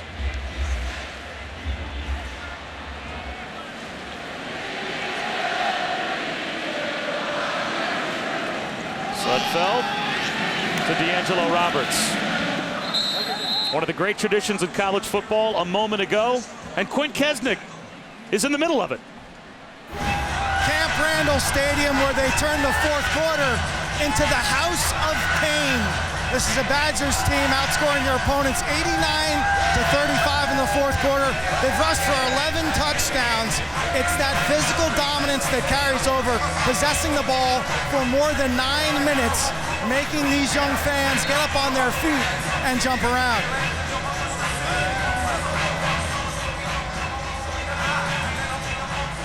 They put jump around on inside this stadium, and Rod Gilmore all of a sudden starts to get some type of look in his eyes, like when I'm home and I feel this place moving around, hey, you start to get into a doorway somewhere. Well, we had an earthquake back in California last week, and I swear the jump around here was a bigger quake than what we had back there. Abbrederis deep to receive the punt, calls for a fair catch. It's short. And he runs under it at the 38-yard line. Only a 26-yard punt. Wisconsin with the football and a big lead when we come back. Visit WatchESPN.com or download the Watch ESPN app to watch ESPN live anytime, anywhere. Brought to you by Vizio. We're back here at Camp Randall, and our TV crew likes to play Where's Waldo? with Quint Kesnick posing as Waldo. He's up there in the student section somewhere. Quint, they are having fun over there. Yeah, they're still singing. You know, you come up here for a couple minutes like, I want to go back to college. Can I go back to college? Yeah, sure. Because they're having places with that guy. They're having a great time. You know, interesting. You know, since jump around, a lot of them are going home because it is cold and it is rainy. Only in Wisconsin do students show up for a game in like a t-shirt and a sweatshirt, and that's it. And it's cold. I mean, cold as ice up here. But this is one of the most fun student sections that we get to witness across the whole fall. They must be warming themselves from the inside. Second down and 6 for the Badgers. I think they came in already with an extra layer, so to speak. And Quint, I hate to break it to you, but you're staying. Stavi off the play action fake. Coming back to make the catch is Jeff Duckworth. 13 more yards. And Wisconsin just shy of 550 yards of total offense. Wow. And we still have the bulk of the fourth quarter to play. Yeah, and how many big plays? 6 runs over 20 yards, 5 over 30, 4 over 40, plus a 61-yard pass. Talk about your big plays. If I asked you for a key moment, you'd probably say when Wisconsin got dressed. They got off the bus. Play action again for Stavi on a rollout. Checks down underneath to Brock DeSico, former walk-on tight end, and he stepped out of bounds at the 31-yard line. Well, to me, I think it goes back to the discussion we were having before, Rod, about the offensive philosophy, not just for Indiana, but college football in general. Teams might be catching up to these fast break, 100-mile-an-hour offenses, but when your defense is this bad, when your defense struggles this much, I mean, it's all well and good to have all of these touchdown drives of 60 seconds or less and have these flowery statistics in your game notes, but I mean, look at the yards that they have given up. You are so right, and I'll tell you why. Stavi, wide open up the sideline. He pulled the string. Yeah, a little short there. He had a chance to let Derek Watt score a touchdown as they ran him on the little wheel route, and Stavi underthrew him. Yeah, and it got tipped, actually, and that's why Watt couldn't come up with it. You see it hit the ground. But back to your point, when you run that hurry-up system, you leave your defense on the field a lot. This defense is on the field way too much. They're on the field about 84 plays a game. That's a lot. I believe they were something like 112th in the country in the amount of time they spend on the field. Out to the edge, Alex Erickson inside the 20-yard line to about the 19. And by comparison, teams like Alabama, LSU, Stanford, they've discovered when you play a pro-style system, you limit the amount of plays your defense has to be on the field. And that makes your defense better. And it makes your offense efficient. And when you run this system, this spread system in the Big Ten, unless you've got Drew Brees at quarterback and you're at Purdue, I mean, it's tough to win in November.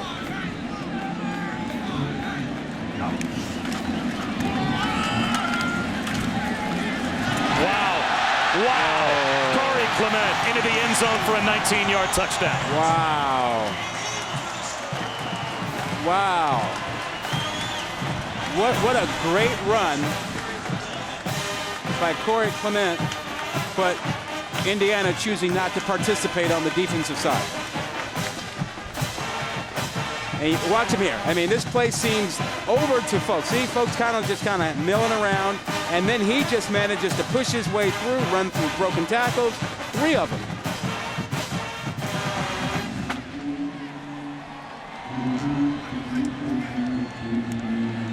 And it's 44-3. 459 yards rushing for Wisconsin. And we still have over 11 minutes to play in the fourth quarter as the Badgers are pouring it on. Football is presented by 5-Hour Energy. Try the new sour apple flavored extra strength 5-Hour Energy shots in the camouflage bottle.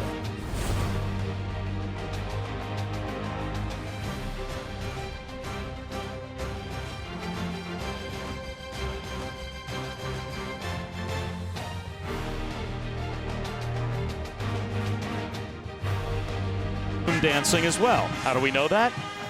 Well, Joel Stavi, redshirt sophomore quarterback. He's an engineering major. He takes 12 credits a semester. No, can't take any shots at him. No. 11 of those credits are in the engineering school, so I mean, he deserves to have at least 1 credit where he gets to have some fun. Hey. And what's that 1 credit class he takes to round out his schedule? Ballroom dancing. Yeah. You know how cool that's going to be for him a few years from now?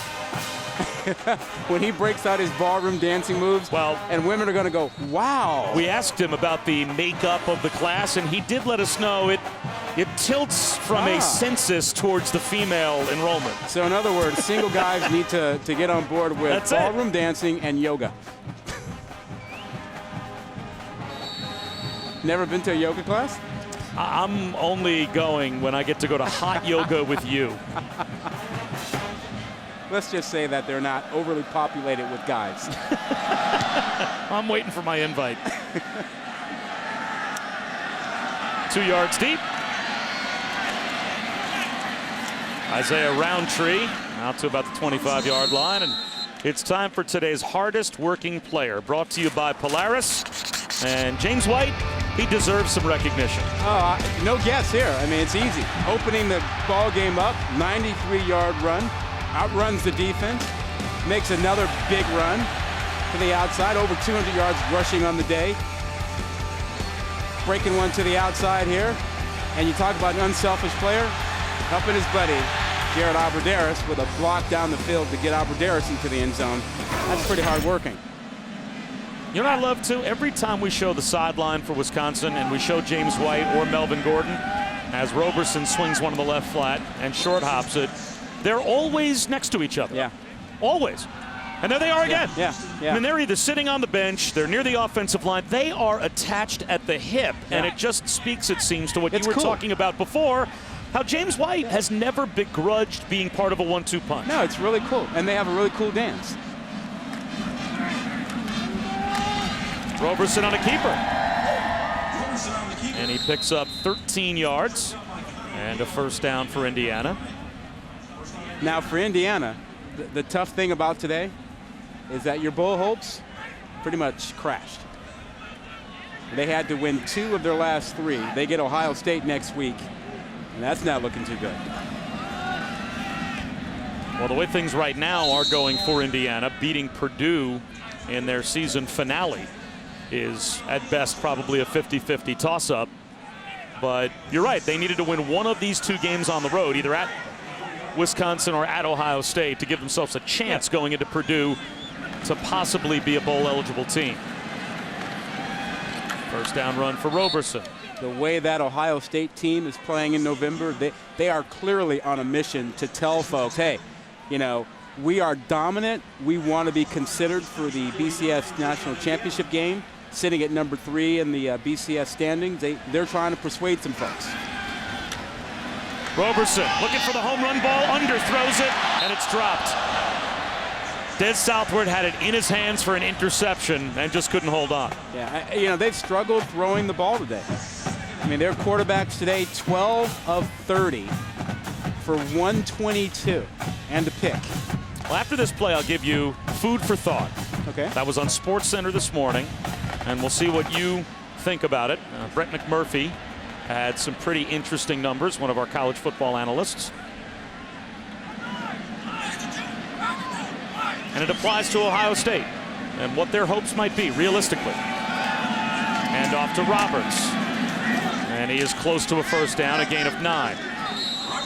We are about to get to week 5 of the BCS standings coming out. In the last 15 years, only 7 of those 15 years have the top 2 teams in the BCS standings after 4 weeks made it to the title game. So it says right now statistically that there is less than a 50-50 chance that both Alabama and Florida State will still be standing when it's time to put 2 teams in the BCS title game based on a 15-year sample size. That is what Ohio State needs. They need either Alabama or Florida State to lose. You're saying Alabama's going to lose. You don't think Florida State has a chance of losing? Well, who's going to beat Florida State? I mean, they don't play anybody until they get to the ACC championship game, and they'll probably face somebody they've beaten already. Right, that would be the hope if you're at Ohio State, that it would be a tough enough opponent in an ACC championship game that there might be an upset. So you're suggesting that maybe Auburn takes down Alabama, or Alabama loses in the SEC championship game. Well, those are 2 tough games. Yeah. At the very least. I hear you. So you're saying Ohio State has a chance? Statistically, and again, Brett McMurphy had this earlier today on SportsCenter. This is going to be a penalty, it looks like, against IU. It's a good note. It's a really good note. 7 out of the last 15 years. Ball start. Offense, number 84. 5-yard penalty, 3rd down. 7 out of the last 15 years, after week 4 of the BCS standings, have the top 2 teams eventually then gone on to play in the national championship game. That speaks to the pressure and the scrutiny that happens as you get closer to that December championship day.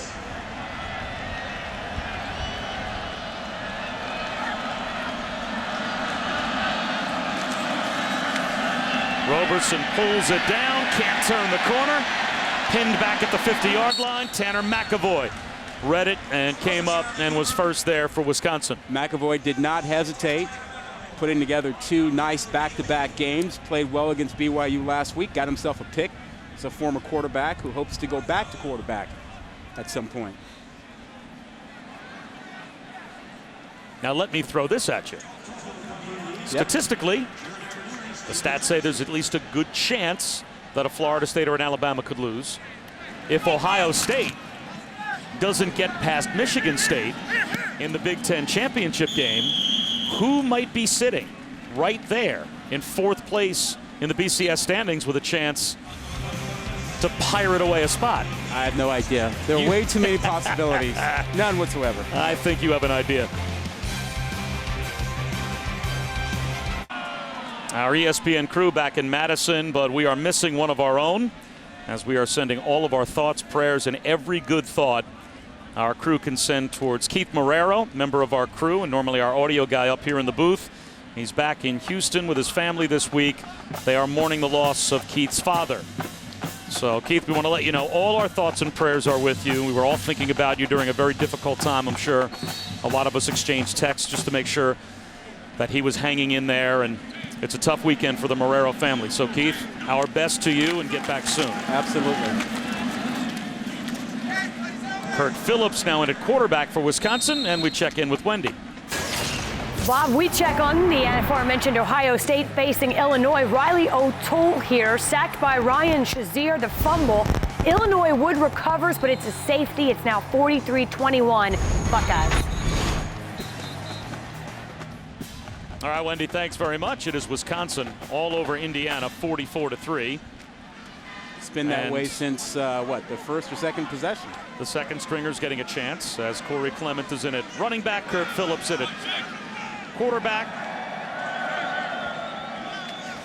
And Wisconsin letting the clock wind down. A fumbled exchange, and Kurt Phillips was able to scoop it up and pick up a couple of yards, so it will be 3rd down and 3. You know, Kurt Phillips was the quarterback that led the route over Indiana last year, and he only had to throw, 7 passes in that game.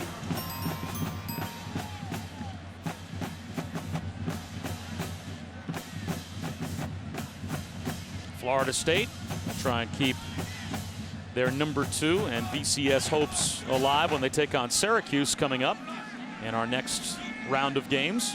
That game kicks off in Tallahassee at 3:30. Clement into a wall of tacklers that bounces it outside and picks up the first down. Still driving his legs to the 32-yard line. Got to wrap up. So many Indiana players had a shot, but they're using their shoulders and they're not coming through with their arms and wrapping up, and Clement keeps his legs moving. He bounces off of him. Well, you were talking about the numbers that Wisconsin has racked up rushing the football against Indiana. Let's just look at the last 2 seasons alone. Oh, God.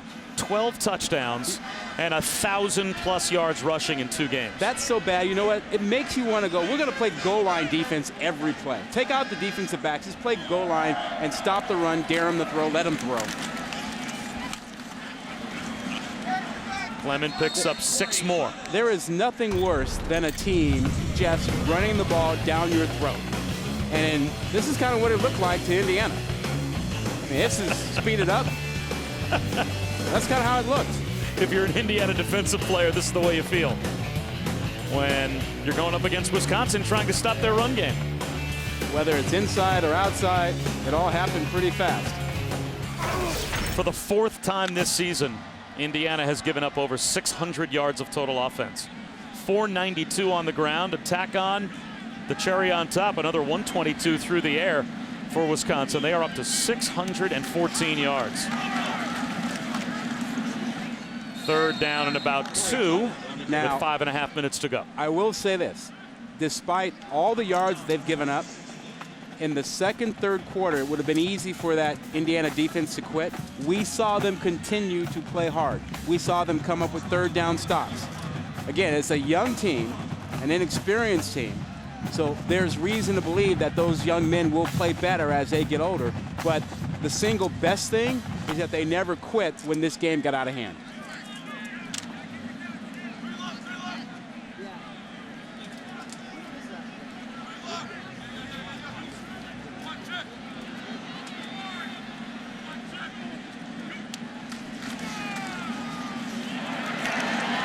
Clement with a cutback and another first down.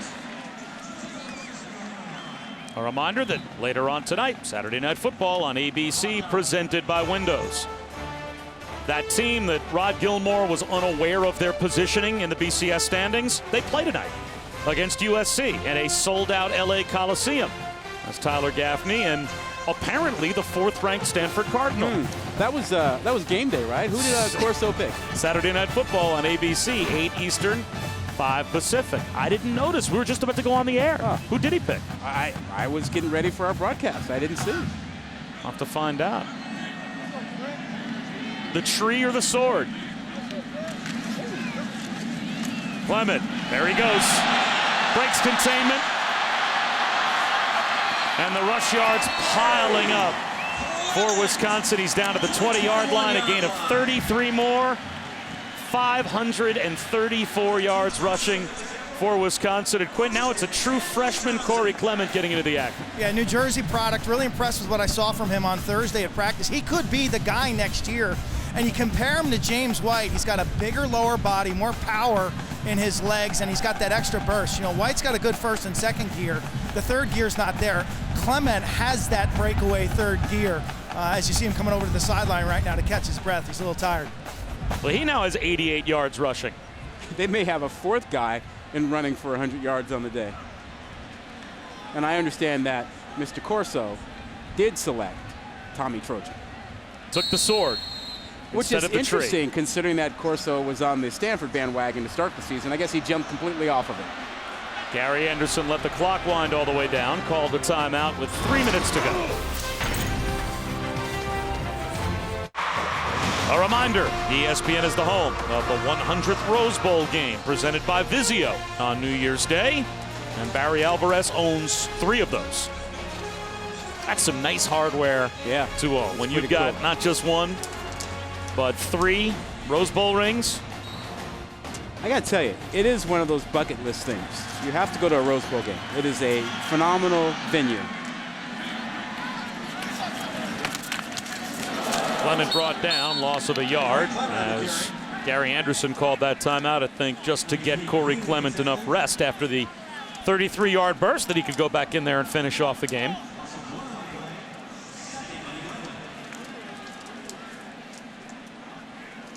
The rush yards piling up. James White over 200 yards. Melvin Gordon nearly 150. And Corey Clement and Jared Habradaris both close to 100. Well, Clement's done that principally in the 4th quarter.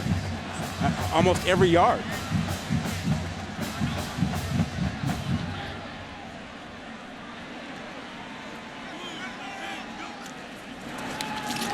Clement again. Inside the 15. He'll score.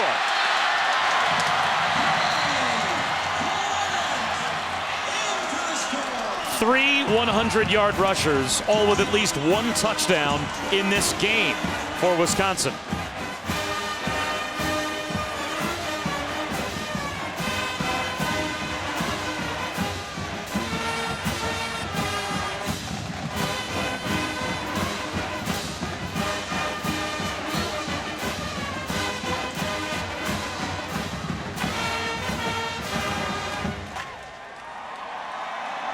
The third 100-yard rushing game of the season for Corey Clement. 104 of Clement's 108 yards have come in the 4th quarter alone, and it is 51-3 Wisconsin. Let's go back to the studio and check in again with Wendy. Bob, thank you. We check on UCF facing Temple, and upset alert here. PJ Walker airs it out to Robbie Anderson. The connection solid. He'll take it in the end zone, 75 yards. And Temple upsetting Central Florida 28-22. Wow, so if Central Florida loses that game, now give me your BCS forecast based on what you know right now. Well, that's not good for Wisconsin. What that means is that you're more likely to have a BCS buster in the mix, Fresno State or Northern Illinois, which means there would be only 1 at-large spot instead of 2. Which reduces the possibility of Wisconsin getting in.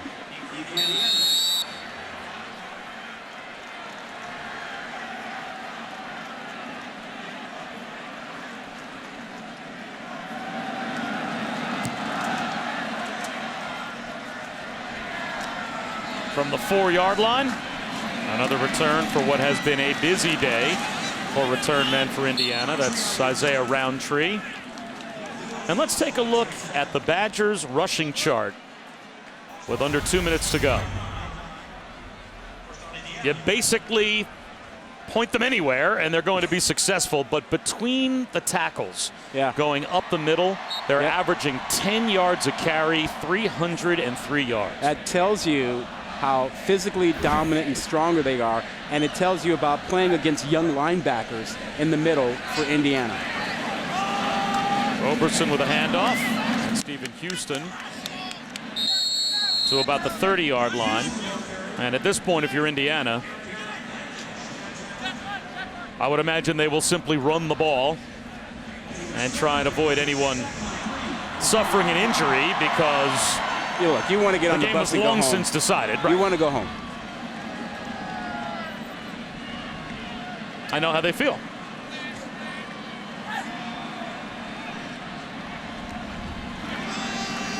Houston again. Close to a first down.